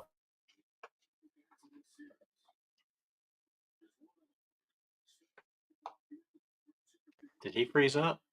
He did. Number 5, Montana State at 5-2. Number 6, the Tennessee Tech at 7-0. Monmouth is at 6-1 at 9, and North Dakota is 5-2. Other notable teams that we just talked Let- about, like to talk about here: Jackson State, number 11 at 5-1. That's probably the highest the SWAC team's been in a while. So I think we missed Um, somewhere in there. I think we missed what 3 and 4, Donnie? Did you cut Yeah, out? For a second? you froze for a second there on 3 and Yeah. Oh yeah, I noticed I couldn't scroll down on my screen when I was doing that, so I'm like, oh crap, something must have happened. Tarleton State is 8-0 at number 3, and Montana is 7-0 at number 4. Gotcha. Yeah, got it. Mercer is 5-1 at 14. Presbyterian 7-0 at 16.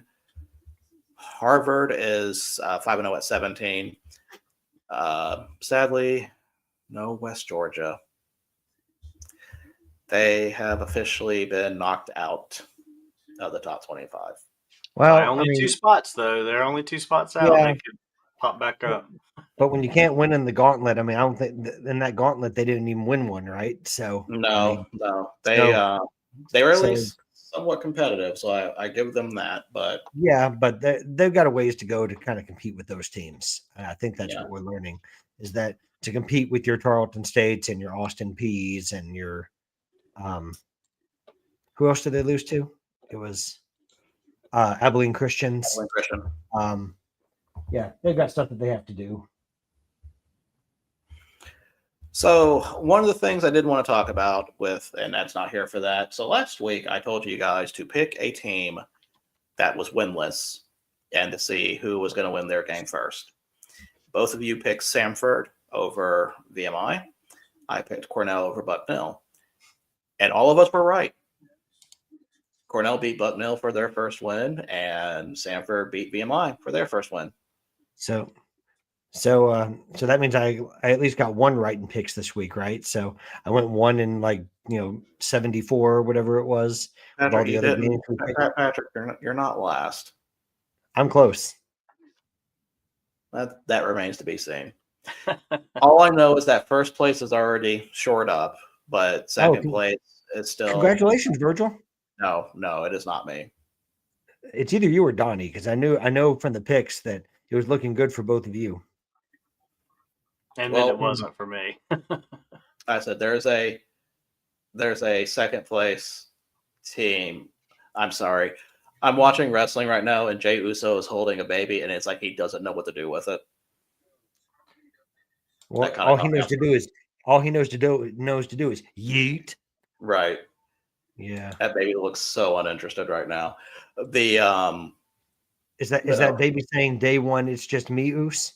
no. Okay. So first and second, well, He's actually, trying not no. to laugh. He's trying not to laugh. Second and third is going to come down to the Lions Tampa Bay game. So that one looks like it's Yeah. pretty much already By the close way- to done, unless there's going to be some Mayfield magic. Well, I know how to pick quarterbacks because I'm telling you, I sat Stafford and played Baker. Ouch. Congratulations, Justin Kish, on winning fantasy football this week by a lot, by the way. Listen, all I'm trying to do is just to break 100 points this week. That's all I'm trying to do. But guess what? I'm not even going to break 100 this week. Cam, Oh, me neither. Kate Auden is keeping me in the hunt for 100. I still got one more player after that, so we'll see. Now, Jameson Williams decided when I played him, he goes, "Oh, Patrick played me. I'm going to get no targets this week." He's going to end up with a nice 0. Well, I've got a bone to pick with Donnie because Bryce Young was doing pretty good, and then he had the gall to get injured. I know. Yeah. By the way, I hate that for him because he actually was. I thought he was doing pretty well against, especially that Jets defense. I think it was a combination of. I don't think he got injured that bad, but I think he tweaked his ankle a little bit, and it's the Jets, and I think they were just like, you know what, let's just. And they got a bye week coming up, so no, actually, No, they're playing Buffalo. And No, they got no. I'm sorry, I'm thinking of somebody different. But they wanted to just kind of like. There's no sense in putting him back out there with the way that the game was going. So, but I think they said he was already out for Buffalo. So, oh, okay. I haven't seen that yet today. Okay. So, okay. but let's talk about some of the games. I have not heard from Phil today, so we can't talk about Wofford beating Furman. Oh, we heard from him this morning on on the breakfast takes. Did he have any opinions? Because when I saw that score line, I'm like, oh, I wanna hear what he says about this. To be honest, I can't remember exactly. He didn't have much to say. No, he pretty much was like, their defense wasn't. They don't have any defense. I guess is kind of what he was getting at. So, I mean, that's just that's two bad losses. I mean, I get the loss last week to Western Carolina because I want to speak about that team in a minute, but you can't lose to Wofford, man. That's just Wofford's bad. So, Speaking of Wofford, hey, I'm back. Ed might remember better than me. What was Phil's response to the Furman game this morning? On the breakfast stakes? We might suck. Yeah, that's what it was. Okay, I couldn't remember. I couldn't remember how he put it, but it was like, yeah, okay. We might suck. That's what he said, which I do not disagree. Yeah, So, they're not good. So Ed, while you've been gone, Donnie has a new La Liga team thanks to the wheel. Oh God, what's your Liga team? It is He doesn't remember, does he? Atletico. I was going to say it wrong. Atletico Madrid. Madrid. Yeah. Yeah, he's like what you said. What? No, he's like Atletico, and you're like Atletico Madrid, and he goes, I can't say it cool like Ed. Atletico Madrid. Atletico Madrid. We decided to pass on veto powers for that because it's like, Atletico's not a bad team. I mean, It's not. It's a pretty decent team. It's not it's not a powerhouse. Phil, time out. Phil. Oh, Phil's making an appearance here. Hang on. Phil. Listen, I know you joke about Burkina Faso League. I may have watched a top flight game of Burkina Faso last week on FIFA Plus looking for the Cape Verde game. So why am I not surprised by this? So if you want to watch Burkina Faso League games, FIFA Plus is your place to go. You guys, that's hilarious, first of all. So I could definitely talk about this on this show because this is not your main sports, but we here in the collective, like the Sandlot Collective here down in North Carolina, we found our Sandlot baseball field, and it is as Sandlot as it gets. Nice. I want to post some pictures and some videos, but man, I'm telling you, I'm super excited. What's the score, man? 3-1. 3-1 Mariners. Oh, just goes okay. Thanks for finishing it up. He didn't want to say it. He's like, I can't say the words. No, I mean the Mariners have outplayed the Blue. I The thought you could Mariners tell have in outplayed his the Blue. voice who probably was. Yeah, I kind of knew. Yeah. Yeah. So I was going to say real quick to Ed. It was funny that that the wheel landed on Atletico Madrid because they play Arsenal tomorrow and Crystal Palace plays Arsenal on Sunday. So I get both my teams playing Arsenal this week. Speaking of, can I talk about my team? You know what? I was going to go ahead and give you the floor because we're about to start FCS, but you came at the perfect time. Do you need me to full screen you? No, it's okay. We can talk about it right here because I'm watching this match and I'm texting you guys. It's because it was on Saturday, and I'm like, these guys they're letting them play. They're letting them too close to the goal. They're letting them too close to the goal. And then the whole match, I'm like, what are we doing? Like, you scored in the first 13 minutes of the match. I'm like, cool, we got a 1-0 lead. Then they let it, and the whole time, and I'm looking at myself. I'm looking at even at my daughter. I'm like, they're letting them too close to the goal. They're like, they're pushing to the goal, and they're letting them in. And I'm like, here we go. And I even tweeted this out. So I'm like, Tottenham is gonna fuck around, and they're about to start losing this match. What happens? They lose 2-1. I was so like, by the end of the match, I was like, they deserve to lose. They did, because they were not being the aggressor. The other team was. Aston Villa was definitely came to play. Tottenham was more likely just looking ahead, and Aston Villa took advantage of that. And I was so angry. Well, I was about to say about the looking ahead because they're going to Monaco. Yeah.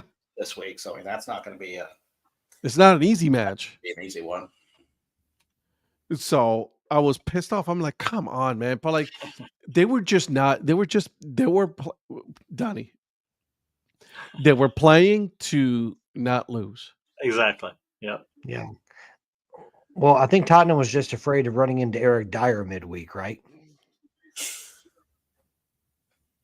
I'm so angry. I just don't even want to. All right, Kirk. Yeah. I feel your pain. And so that's where I'm at.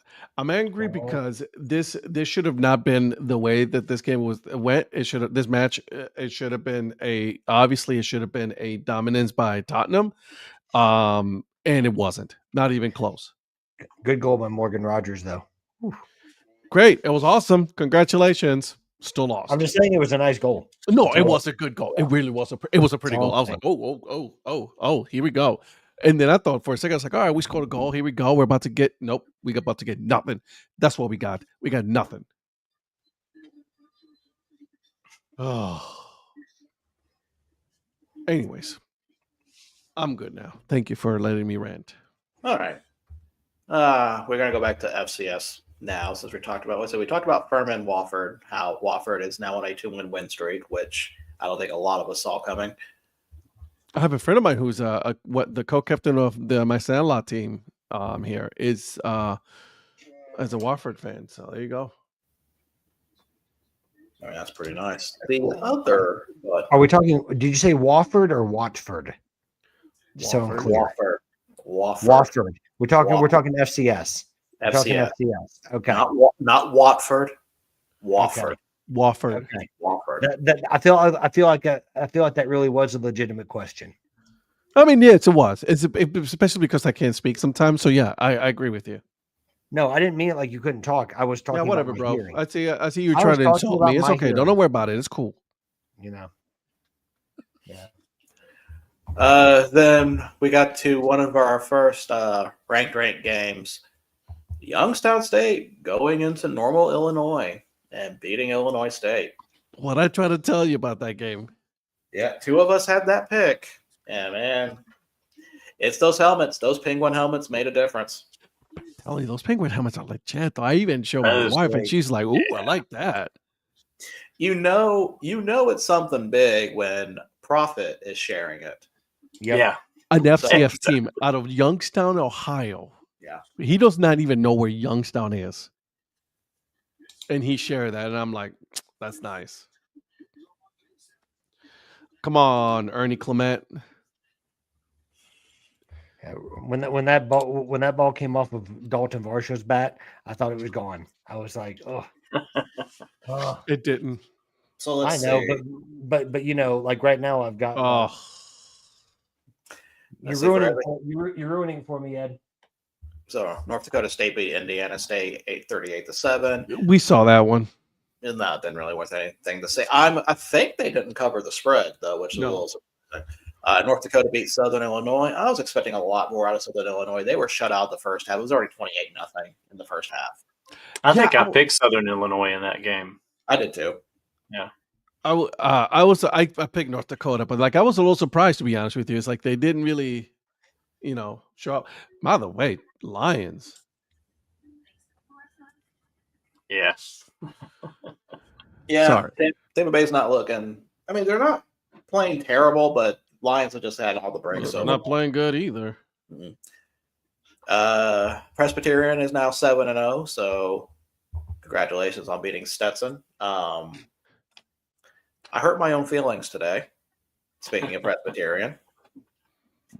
So for those who do not know, on Twitter, I call the guy's name. Make sure I get it right. But Bill Conley. Bill Conley from ESPN does a top 766. So basically ranks all the teams from Division 1 through Division 3. Oh, I saw that.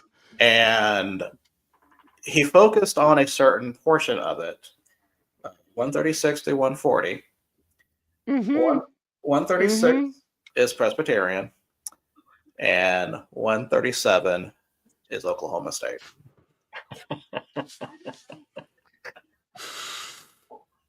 I was having a good day before I saw that.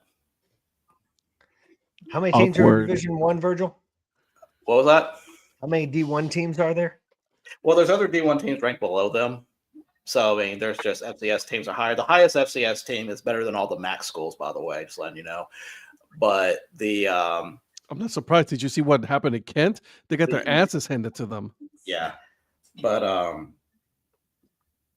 for the record, also, 137 with, that's one better than New Mexico State. That's one better than Missouri State. And at 140, 3 spots down, is Division II Ferris State.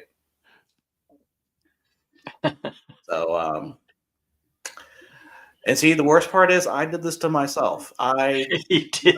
No one else pulled this up. I did, and it's You like, went you know what? looking for it. I wasn't looking for this. This found me.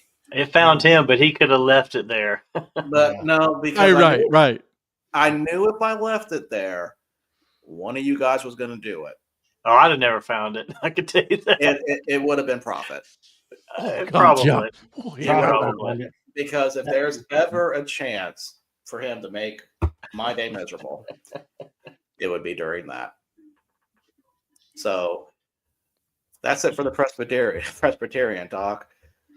I was Donnie, driving, Jolly. I was driving on the way home, and I had to be safe. And it was too dark, and I couldn't hear.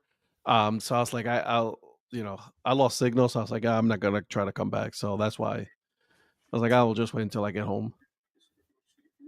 Speaking of people who drive during the show, Donnie, are you going to go to a Presbyterian game? You know, I've looked at the schedule. I probably the only one I really might have a legit shot to go to is the Marist game at the end of the season. I don't know. I want to get to one. I don't think I can get to Valparaiso in 2 weeks. Valpo. Oh, I can't actually. I know I can't because I'm gonna be out of town that weekend. So Marist at the end of the season is the only possibility if I can get to one. You're not gonna go and see Bryce Drew with Valpo? That's basketball. I mean, I could I'm well potentially aware, go thank you. up to Davidson, but I doubt. I think we've Yeah. got something that weekend too. So I can't name Valpo football players, so I have to name Valpo basketball players. That's fair. Allow me. But I'll indulge you for a second, Virgil, because I know this would be kind of right up your alley. We're going to visit some friends this weekend that live in Chattanooga, and we haven't been to their new house that they moved into back in May. So me, obviously looking at what I can look at, I have no chance of doing this double dip, but I know in spirit you would do it with me. Chattanooga is hosting Western Carolina at 3:00, and the Chattanooga Red Wolves are playing 3 hours later. So I have a confession to make. If I could hit both of those on a Saturday, but I can't do that to my friends. We got to hang out together. So I may have looked into doing that. Because Why am I not surprised? Well, see, the Red Wolves play in Eastridge, so it's kind of a little not too bad of a drive out, but yeah, I would definitely try to find a way to go to the Chattanooga game because Finley Stadium's actually I like going to Finley Stadium. Finley Stadium's nice. Yes, it's a very nice stadium for that level. If my friends were more open to going to sporting event, possibly I could talk them into it. But I'm not gonna do that to Rhonda, and I'm not gonna do that to them. But Rhonda will kill you. Secretly, I would absolutely love to do that double dip in Chattanooga. You just want us to go to a Western Carolina game because you brought up a Mercer game earlier. Well, yes, I do. I think now I legit wanted to go to that game because I thought you would be interested in that because it's Mercer. It's a 4-hour drive. I can probably swing that, but I would probably have to stay somewhere. Yeah. So, well, because you said that's an afternoon game, right? Yeah, it's like a 2 o'clock game or something. But thank you for bringing up the that Chattanooga Western Carolina game. I'm glad you were on the same wavelength because I was considering driving up for that. Yeah. I'm always looking for what's going on around, even when I don't think I can make it. So. I understand. Maybe I can probably swing it. And really, I only actually saw the Chattanooga game because I was looking at Western Carolina, and information about them, because Ed and I, as we talked about this morning on Breakfast Takes, Western Carolina is on a roll right now.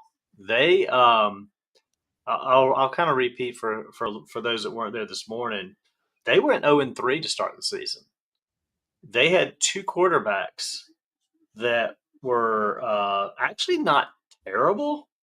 They were 50 for Judy was 50 for 83, 420, 3 touchdowns, 2 interceptions, and Lee 30 for 50, 263, 2 touchdowns, 2 interceptions. And they lost all 3 of those games. So they made a quarterback change. They're 5-0 with Taron Dickens at quarterback.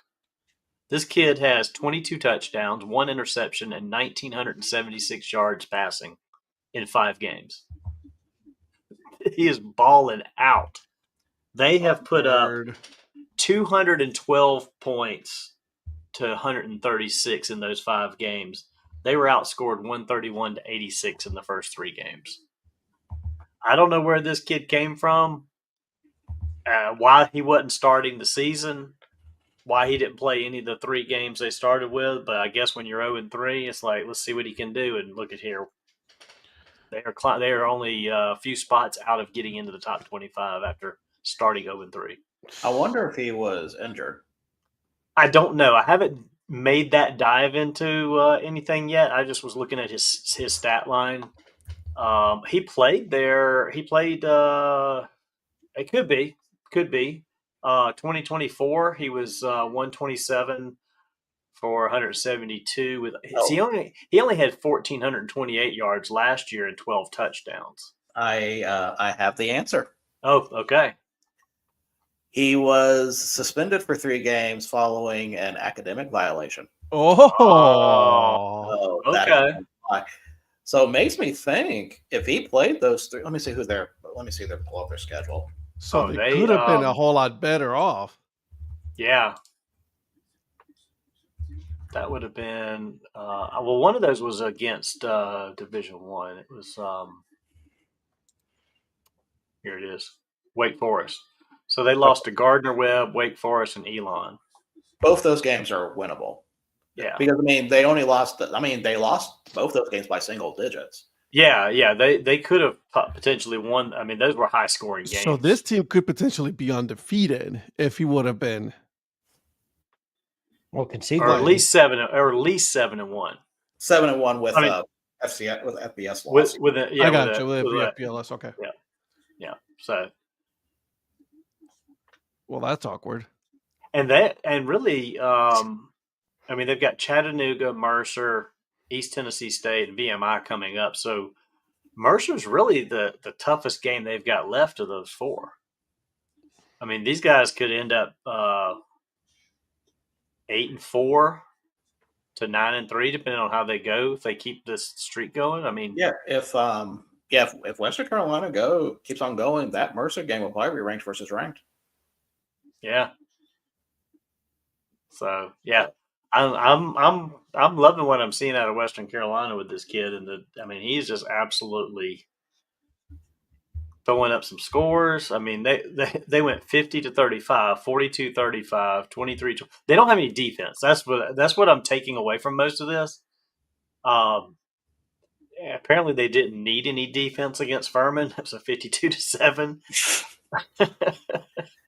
That's the only team that it wasn't within a few scores of winning. Sorry, Phil. I like how every episode turns into we're just dogging on Furman in the end. Well, that was I call that the Barney game. That was purple on purple violence right there. I mean, you know me, I love a good purple matchup. Yep. As we mentioned earlier, Cornell beat Bucknell 30-20, which is kind of an upset because Bucknell is 4-4. So that's their first win.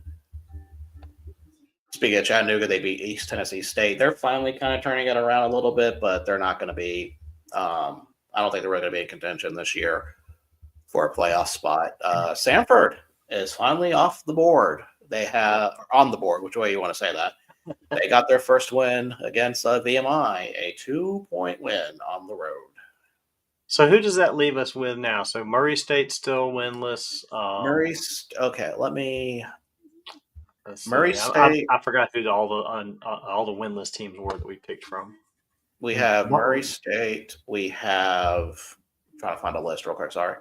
Portland State. Yeah, Portland State Vikings, Murray State Racers. Technically, none of the SWAC teams are anymore because Lincoln exists. Virgil, did Georgia State rank lower than Oklahoma State? Because I feel like we probably did because we're. I pretty didn't bad. make it that far. Honestly, I need to go back and take a look at that. St. Francis Red Flash, so that's 3. And I believe that may be it. That is it. So we are down to 3 winless teams. I got to say, I don't think Murray State wins a game this year. I don't think Portland State won the game this year. I was just looking to see, because I was already thinking ahead, okay, who could potentially get their win? I mean, Who's the coach of Portland State? Is that one of the famous? I'm thinking Delaware State, aren't I? That's where Deshaun Jackson is. You're thinking Delaware State, yeah. Yeah. Okay. Yeah, Murray State has Youngstown State, Southern Illinois, Northern Iowa, North Dakota, and Indiana State left. Yeah, they're not winning that. They're not winning. I don't think they're winning a game. I think they're going to go over. Indiana State could be the only possible one. But So when Rhonda said no, was that for your trip to do a double dip in Chattanooga? Oh, I'm absolutely, yes. I'm sure that's exactly what that comment's from. St. Francis may have the best shot because they still have. Let me see. St. Francis still has 1-6 Robert Morris, 1-6 Wagner, and then Mercyhurst, Long Island, and Stonehill. They can possibly win one of those, but Portland State's looking at Portland State's schedule, I don't know where that win's going to come from. And of course, my laptop doesn't want to work after I said that. Yeah, they've got Idaho, Cal Poly, Sacramento State, Montana, and Northern Colorado. Yeah, I can't see a loss in any of that. Okay, so do we have a winless race here to watch for? Portland State and Murray State, who gets the first win for the rest of the season? Watch us focus on those two and watch it be St. Francis that actually doesn't win. Well, that would be fun too. Yeah, The team we're all in. They're going to throw a wrinkle in it.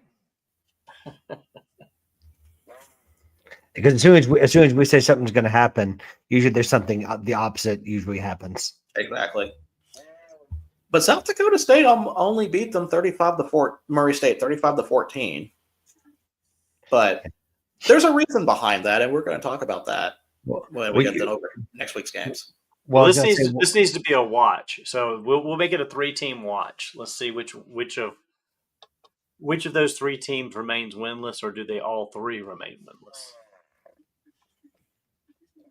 Yeah, I think that'd be kind of intriguing. See, Western Carolina beat Citadel. We already went over that one. Holy Cross is another team. None of us picked this one. That was winless. That got their first win, and they beat Richmond on the road. I think that's why nobody picked them. Richmond 1-3 Patriot. That result kind of shocked me. Yeah, their spidey senses were tingling. There No, you go. But of course, the most controversial game we need to talk about: Mississippi Valley State beats Lincoln of California 49-0. But what was the score? Or did they? Well, the AP had 61-10. You know what's funny? They said that was misprinted because they've got the information from the wrong game. I want to know what game the 61-10 was. I'm glad you said that because it was for January. I figured you found out. I never got a chance to look it up, but I figured you would dig that one up. So the game that I got confused with was Virginia Lynchburg against Texas Southern. Okay. Texas Southern won 61-10, I guess because they were both in the SWAC. That's where the confusion came from. Okay. But yes, so that game got confused with the Delta Devils and whatever the Lincoln team was.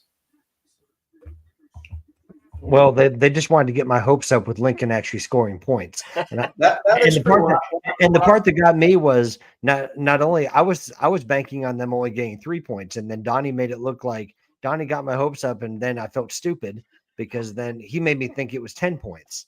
Well, what's funny is I was scrolling, and all of these have a summary off to the right on ESPN of the scoring, and I looked over, it was 49-0, and I just happened to look to the right, and I just saw a 61-10. I was like, wait a minute, what's that? And I clicked on it, and I immediately sent it to you guys with marked up with red circles around a bunch of the numbers. Like, wait a minute, what is this? And I'm like, how could they mess this story up that bad? Well, and it still says Associated Press has withdrawn its story about Lincoln of California football game, and it will not. All details were wrong. AP does not plan to publish a corrected version of the story. You see, this is the kind of information suppression that we stop on this show. Exactly. We're not going to let big media hold this story down. Well, and what are you doing? Are you telling those teams that they don't matter?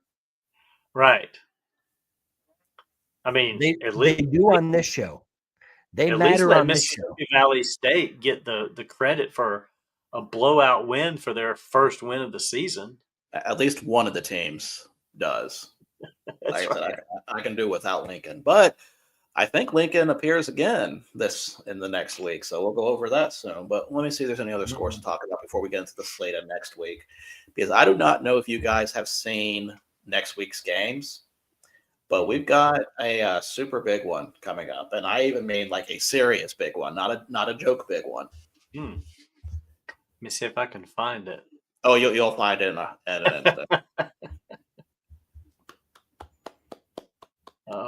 Let's see.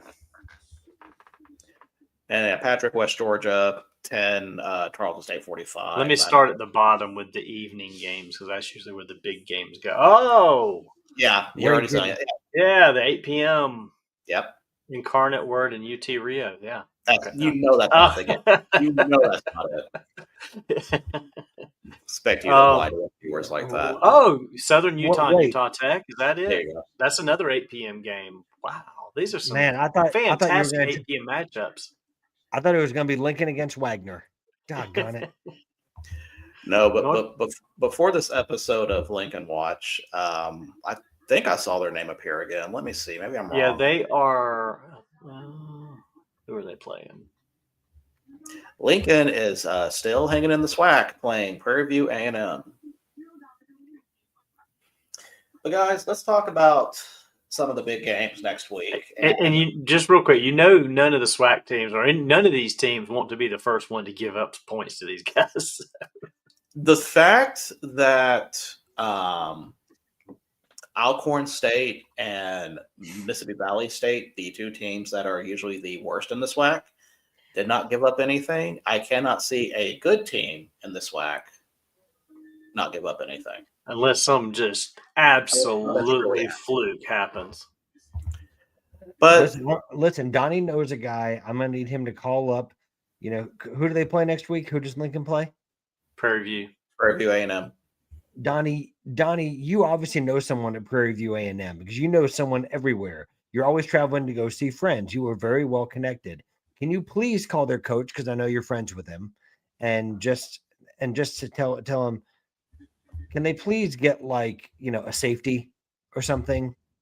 Because I think that's the only way that Lincoln's going to get something is if Prairie View A&M's quarterback runs out in the back of the end zone like a Dan Orlovsky. Like that's the only chance that Lincoln has about getting points this season. So you're thinking somebody should take a safety just to pity? Yes. Are you suggesting that they fix a game? I would never do such a thing. I'm just saying if he accidentally ran out of the end zone That's all I'm saying. Hypothetically speaking, of course. Well, Terry, if you're still on here, you're probably, I don't know how close you are to Prairie View, Texas, but maybe you know somebody. Man, you're gonna pretend like you don't know someone at Prairie View A&M. We all know you know somebody. Let's see You're how very far- you're a mayor. You're very well connected. not the mayor of Prairie View. That is a 5-hour drive from Abilene, so I don't think that's I think that's gonna be. I mean, he is Mike Bison. I wouldn't put anything past him either. This is true. He is I mean, like the mayor, he is a defending. He is a There you former go. defending. Oh, did something just happen? Yeah. Oh, see, this is what happens when I'm far behind you guys. Sorry. I'm still watching I'm wrestling. like 30 I don't know seconds behind. Well, Dang, I think Patrick, are you still in the same inning? yeah, I'm in the bottom of the 7th. Yeah. Well, that's weird because the top of the ninth just started. Oh, fantastic. Hey. That's what we But the need. game that we're alluding to is North Dakota State traveling to Brookings, South Dakota, against South Dakota State. Yes. Number one. And by the way, before we go further, I apologize to our viewers tonight that I've been so distracted. I promise it's not going to be like this every episode. I'm just invested in this game, so I apologize to our viewers. It's all good. It's all good. just wait till they make the World Series, and then we'll have a deal with this more. Have you seen the Blue Jays bullpen? This ain't over. Cal Raleigh exists, and so does Julio Rodriguez. This is not over. But I am telling you, that man has been money all season. George Springer, 35 years old, coming up in a big way against a really, really, really good reliever in Anthony Bastardo. I'm going to shut up now. Back to FCS. All right, finish. And Virgil, I know that you're the ladies' man, and all the ladies love you. So I'm going to be quiet and let your admirers hear your dulcet tones, for the rest of the episode. So we have North Dakota State against South Dakota State. He's ignoring me. All right, stop talking, Patrick. Probably I'm not going to say probably the biggest regular season game in FCS probably in a while.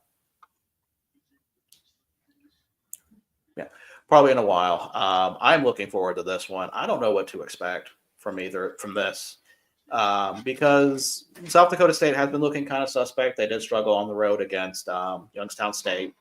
They only won 35-14 against Murray, but with a game like this, it's probably look ahead, so that kind of makes sense.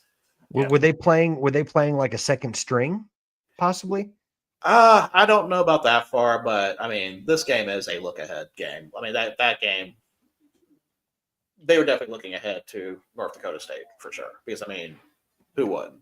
Yeah, I was going to say South Dakota State's what rank again? Are they? They are number 2. They're number 2. Okay. Yeah, it's 1 and 2. But there's also some other games I want to point out, especially 2 HBCU games that I feel like need to be mentioned because there's a big rivalry game. And by big, I mean it really means a lot to me and nobody else on this chat or nobody else on this. And that is the Magic City Classic, Alabama State versus Alabama A&M. I'm a little offended that you don't think I would love someone from Georgia, that I wouldn't love a Magic City matchup. You know what? That's fair. I apologize, Patrick. So yes, no, but that's a good matchup. That's a good matchup. Yeah, Alabama State looks better on paper for sure, but either way, that could be a fun one.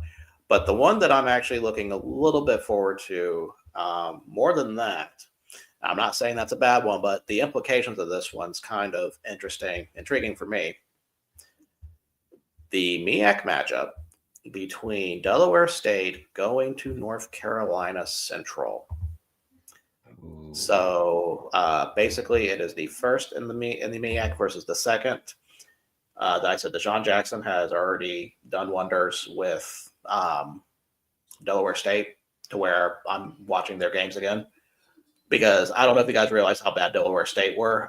They were like bad. Yeah. So Deshaun Jackson would have never gotten that job otherwise. No, like they needed a. And that's not a knock on Deshaun Jackson. That was more the lack of experience as a head coach. And it's like well, we're going to try to see what we can do, and and we're going to think outside the box, and he's done a great job. Yeah, so having him there, I definitely is a nice shot in the arm. But just to give you an idea what their last 2 seasons were. Actually, no, I'll even go further than that. Their last, I'll tell you what. I'll just say this. Their last winning season was 2012 at 6-5. Wow. Here is their records after that: 5-6, 2-10, 1-10, 0-11, 2-9, 3-8, 2-10, 2-3, COVID year, 5-6, 5-6, 1-10, 1-11. Great. Dang. Right now, 4-3. So yeah, this is definitely So he's essentially doubled the win total of a lot of years. yes. They have one more in this 1 year than they have in the past. In the past 3 years. So this is going to be the game that we'll really see how good they are, to see if they can contend, because their losses have not been terrible, and I think that's going to be a fun game to watch. And we will definitely be picking those 3 games I just mentioned. Well, and there's something to be said to not to lose respectably, right? I mean, it's you don't get too down when you lose games like that. If you feel like you're in it, you still retain belief. So, yeah. So I mean, and for a program that's been used to losing, it's almost a boost to not lose as badly. I know that sounds sad to say, but I mean sometimes that's what it takes.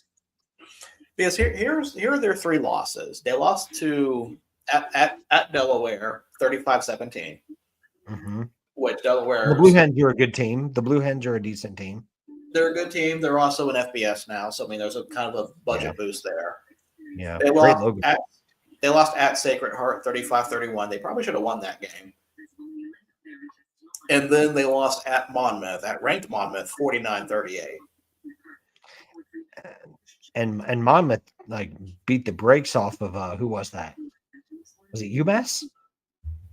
No, it wasn't UMass. Monmouth No. beat the brakes off of who did we watch them last? I'm gonna kick myself because it was Stony Brook. a team out of Rhode Island. No, they beat Stony Brook 49-21. They beat Towson 42-31. Villanova 51-33. So they've defense does not exist, but their closest game actually, minus the loss to Charlotte, is Delaware State. Okay, well, That's not true. They lost by 3 to Colgate. I should have said that first. well, that's toothpaste. Do they? Does Monmouth? We had Monmouth. We had a game that we picked Monmouth. That was one of our pick games a few weeks Yes, ago. that was the Monmouth Villanova game. Was that what it was? Okay. So yeah, we have not picked the Delaware State game yet. So we will be picking that one next week or this week. So do some research on what you can with these 2 teams. I don't know if this game's going to be on ESPN Plus. I hope it is. I'd really like to watch this one. I'm definitely watching the Magic City Classic because Oklahoma State's playing Texas Tech this week, and that's not going to look pretty.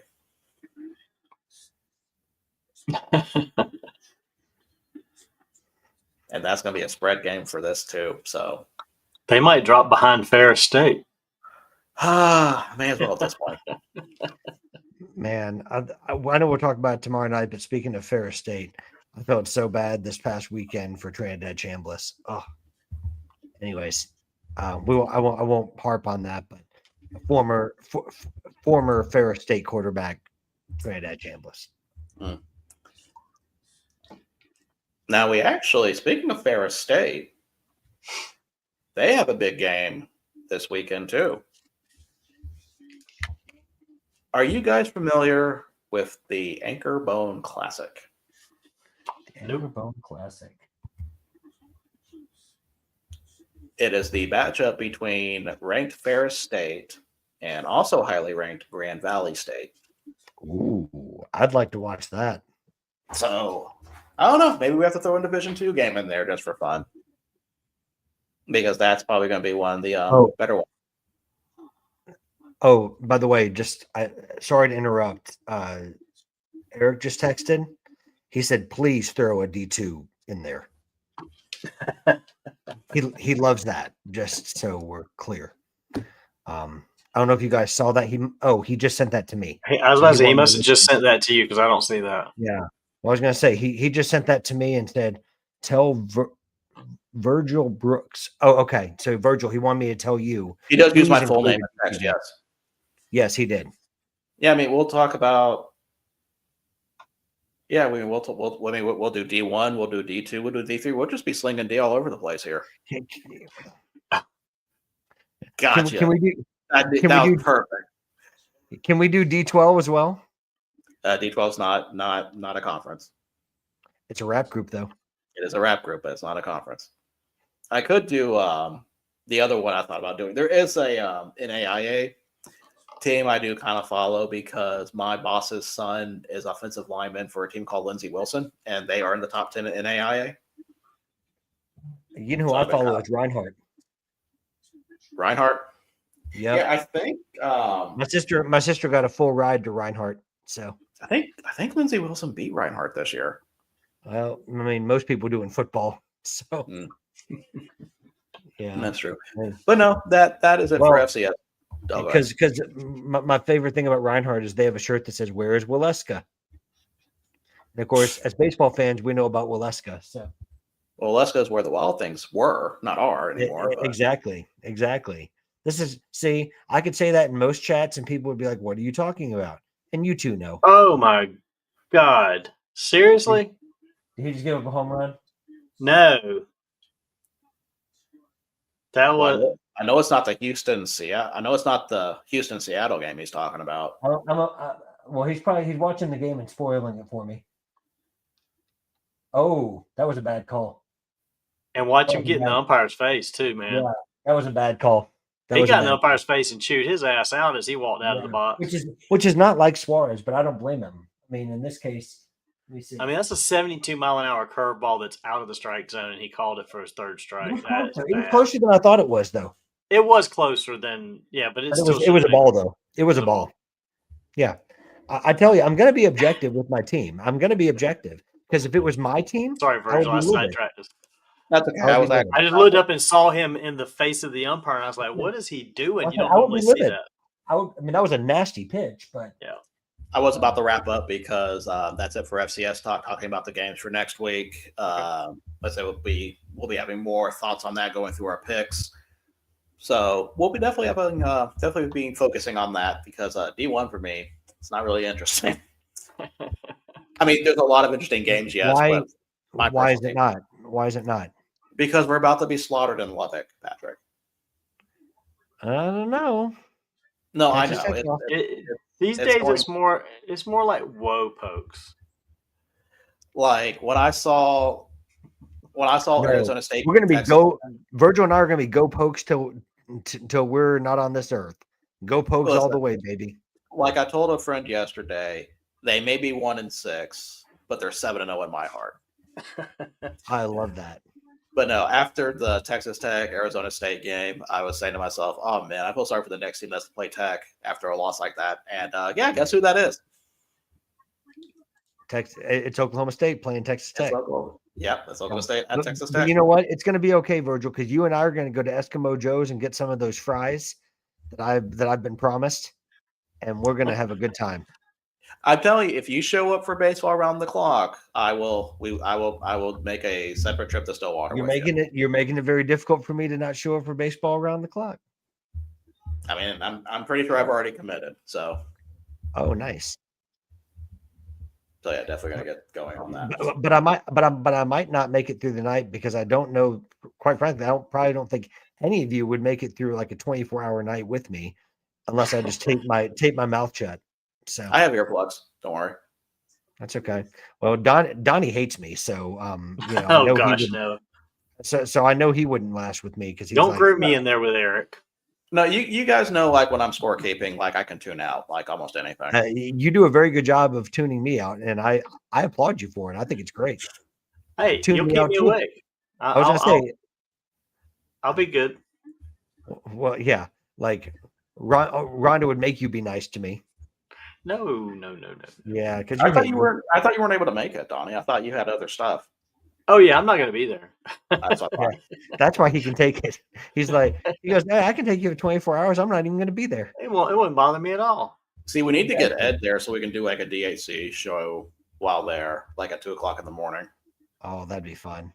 Well, shoot, we've already kind of done a DHC show at 2:00 in the morning. Well, I mean, Donnie talked it up and never showed up, but I had my phone on silent and I was gone. Sure. We'll go with Yeah, that. I actually woke up at the time because I had to. And I was in the chat for like half of it, and then I showed up, and then they're like, "You should have gotten on earlier." Yeah, Because I got got it it that morning. I started watching the replay of it, and Rhonda's like, "You got FOMO, don't you?" I'm like, "Yeah, I wish I'd have been there." I almost showed up like in a sleep cap, just like as a joke, but it's like I forgot I don't have one of those. So they just saw me in all my natural hair glory, all messed up. I thought you looked great personally. Oh, thank you. I appreciate that. But yeah, I was asleep for like 30 minutes when they were on, and then I just woke up and saw they were live, and I'm like, well, let's do this.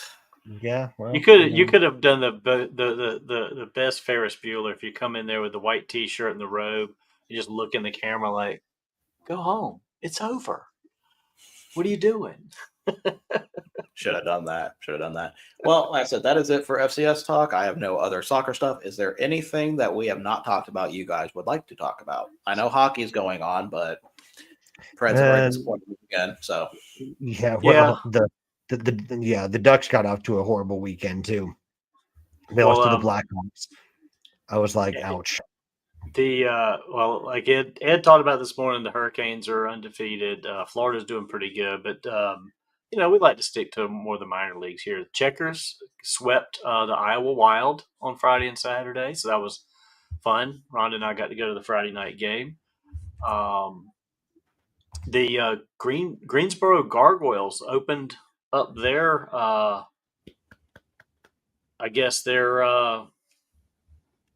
the start of their team, the beginning of their franchise with a game the other night. They had 11,000 people at that hockey game for an ECHL game. I love that. Yeah, it was like 11,398, and I almost told Rhonda, you know what? We could have helped them get to 11,400 if we'd have gone on Sunday. Havoc's first game is on Saturday against Pensacola. Who's this? Huntsville Havoc. Oh, I love that. The Havoc logo is so fire.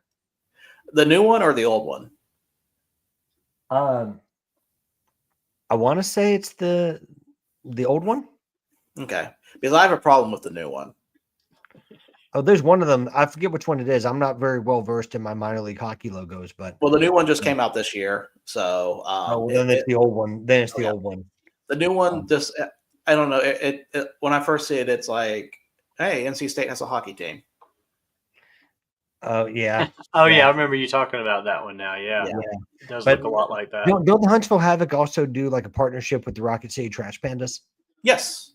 Yeah. They'll have the collab jerseys. Well, I'm looking forward to trying to get to all of the South Carolina teams at the various levels this year. I've never, in all the years they've had the Stingrays here, I've never gone to a Stingrays game. I don't know why. I just never have. I should have. Where are they at? Charleston.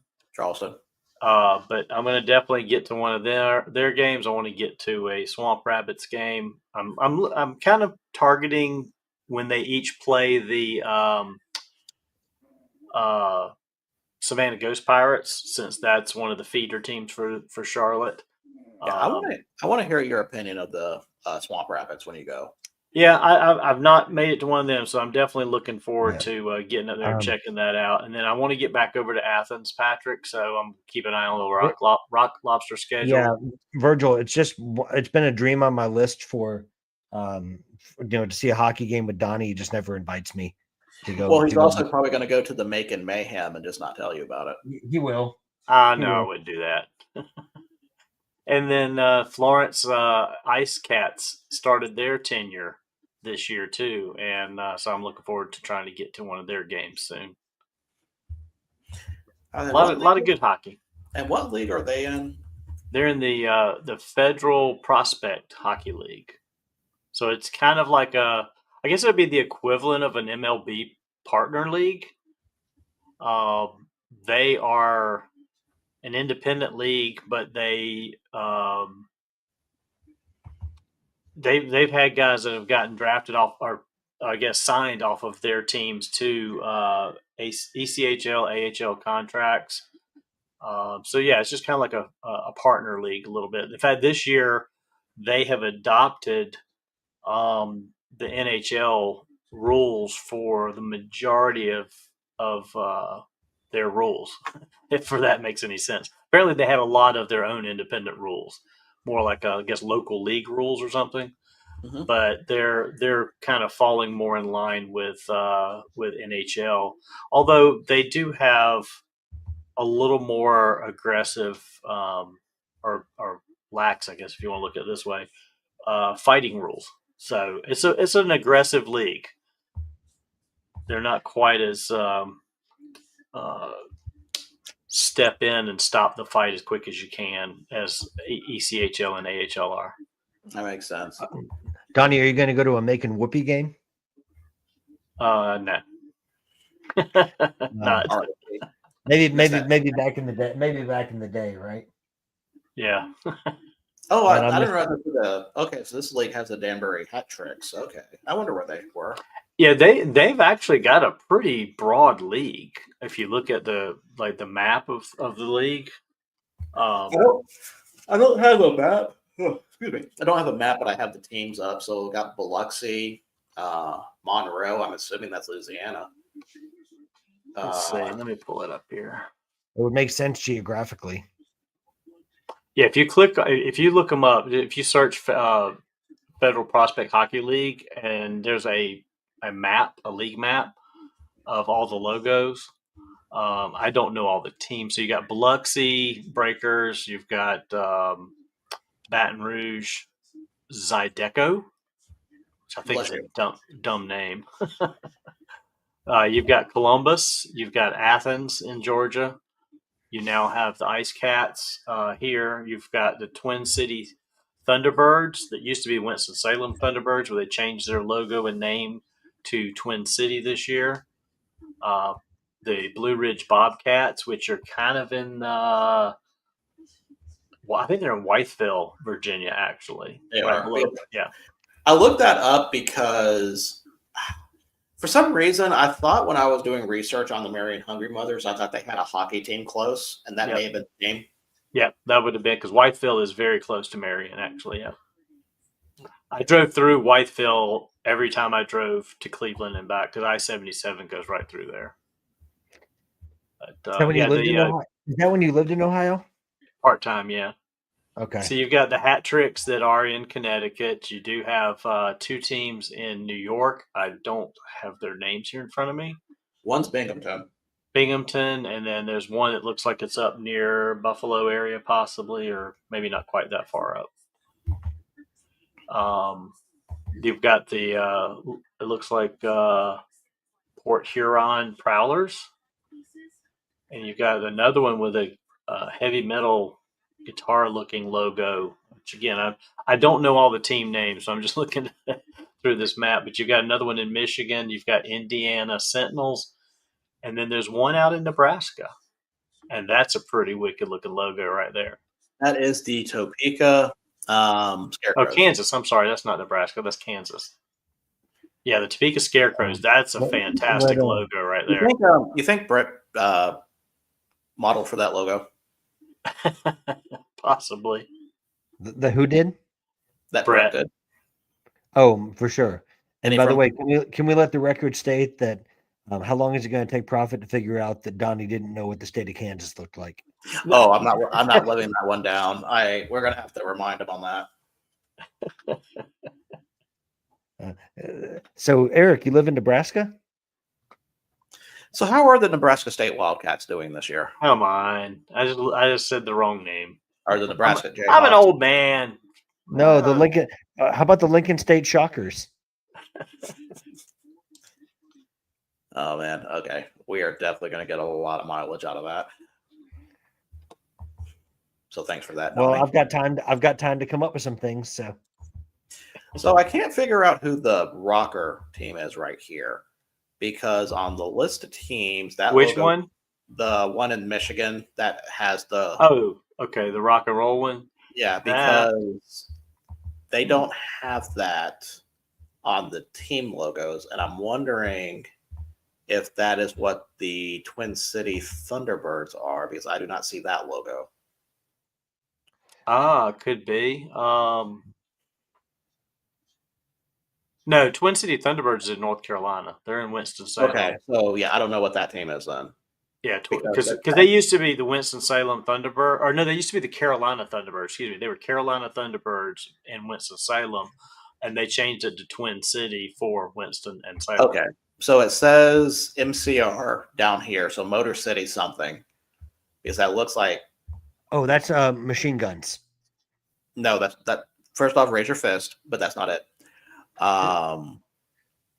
That is, it says dormant for 2025-2026 season. So let's find out. Okay.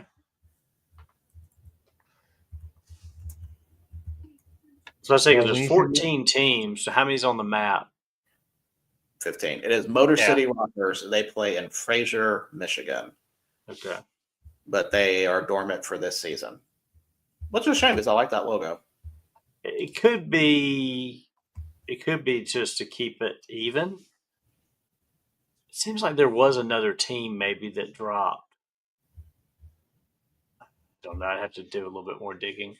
All the other teams, like the PD one's still there. Both the Louisiana teams are there. Sentinels are there. Scarecrows are there. Prowlers are there. Yeah, I think it's just that team dropped. Yeah, because PD is a brand new team this year.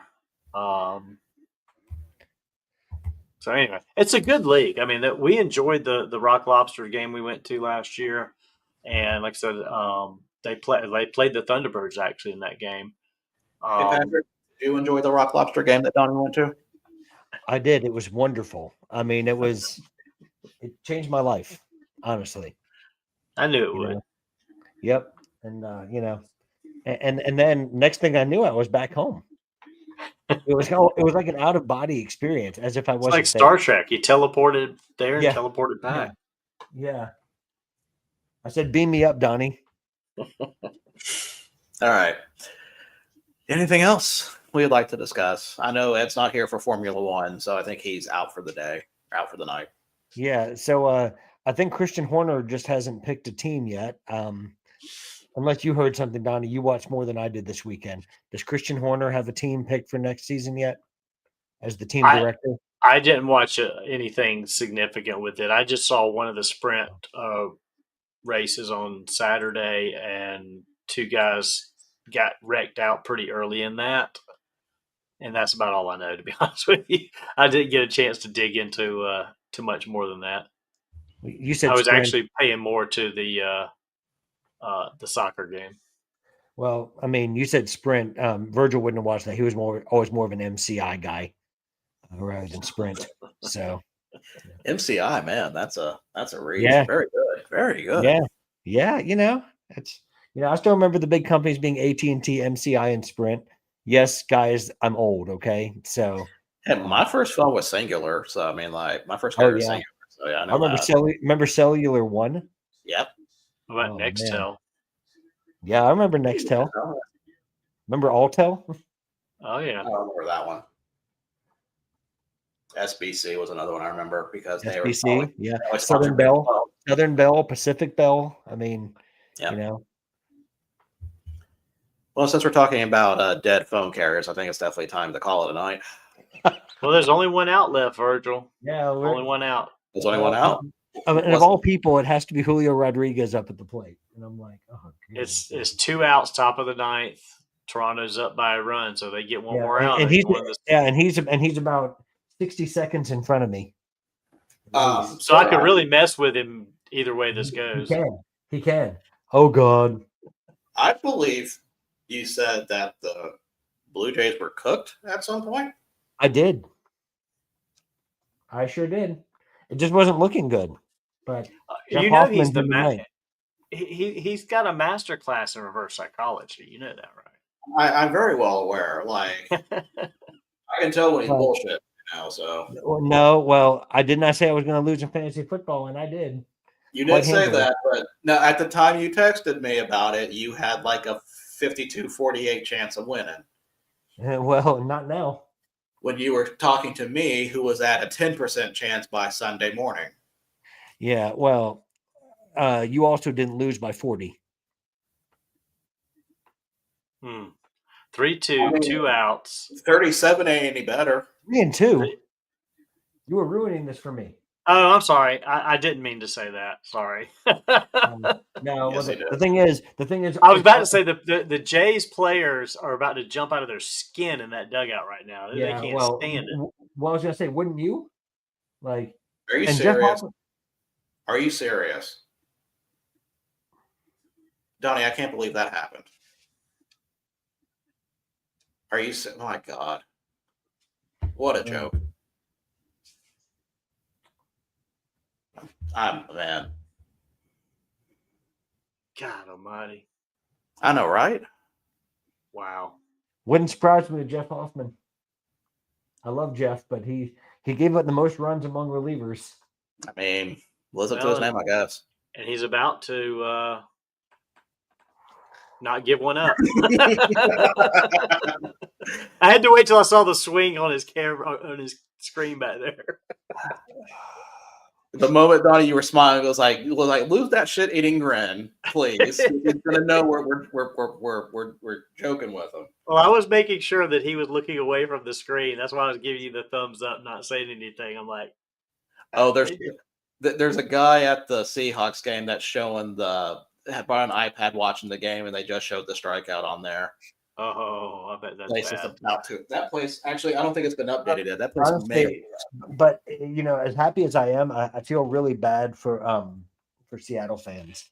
That's just another chapter in a brutal time.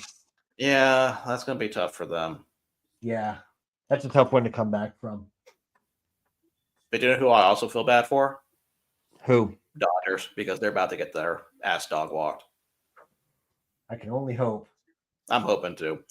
Well, congratulations, Patrick. You are now a fan of a World Series team. Well, never thought I'd live to see the day again, but that's a really, really good Mariners team they just beat. Yeah, Absolutely. they've got a lot to be proud of the way they They the way should. they played all year long. I mean, And I that should picked be them the to first win. thing. That should be the first thing that people talk about too. Yeah, I mean, I picked them to win the division last year, but they didn't. I picked them to win again this year, which they did, and they've been a solid team. And I mean, they still got Cal Raleigh to build around. They've got a lot of good pieces. They need, like a lot of teams, they just need those couple of players or maybe that extra pitcher or something right now. But we will dive into this more tomorrow. So thank you for joining us tonight. Patrick, congratulations to your team. By the way, real quick, one more thing on Toronto. Did you realize when Toronto made what was it they said? I'm trying to get the stat right. So in yesterday's game, Seattle hit into a double play with bases loaded in back-to-back innings. It was 3 innings in a row. Well, it was 2 in a row. It was 3 and 5. I don't think it was 3 in a row. I thought it was in 3 straight innings. Either way, Maybe I'm wrong. Either way, that the last time that happened in a game was 1940. How much do you remember that game? Yeah, it was a blur back then. Really, I mean, everything I saw was black and white. It was. They came out of prohibition. He was, he was drinking, and so I was still dealing with all the underground liquor and stuff. So speakeasy. I just remember Dan Patrick talking about that today. It was one of the stats he shared. I thought there was 2 innings in a row, but then they actually did it a third time in the 5th inning. So it was actually 3 straight innings. Oh, it was 3 straight. Okay. Yeah, they talked about how Well, maybe the last time it was done had only been done 2 innings in a row. That's why he mentioned it, and then he Yeah, said I there was found one it. already. I found an article, so I'm going to see if I can find the answer. real quick. they talked about how I think the Mariners had only hit in like eight double plays with the base. Like there was Yeah. something some stat about only 8 double plays all season or something like that. Then they had 3 in 3 innings. So Well, it's just I crazy think what baseball is. I think the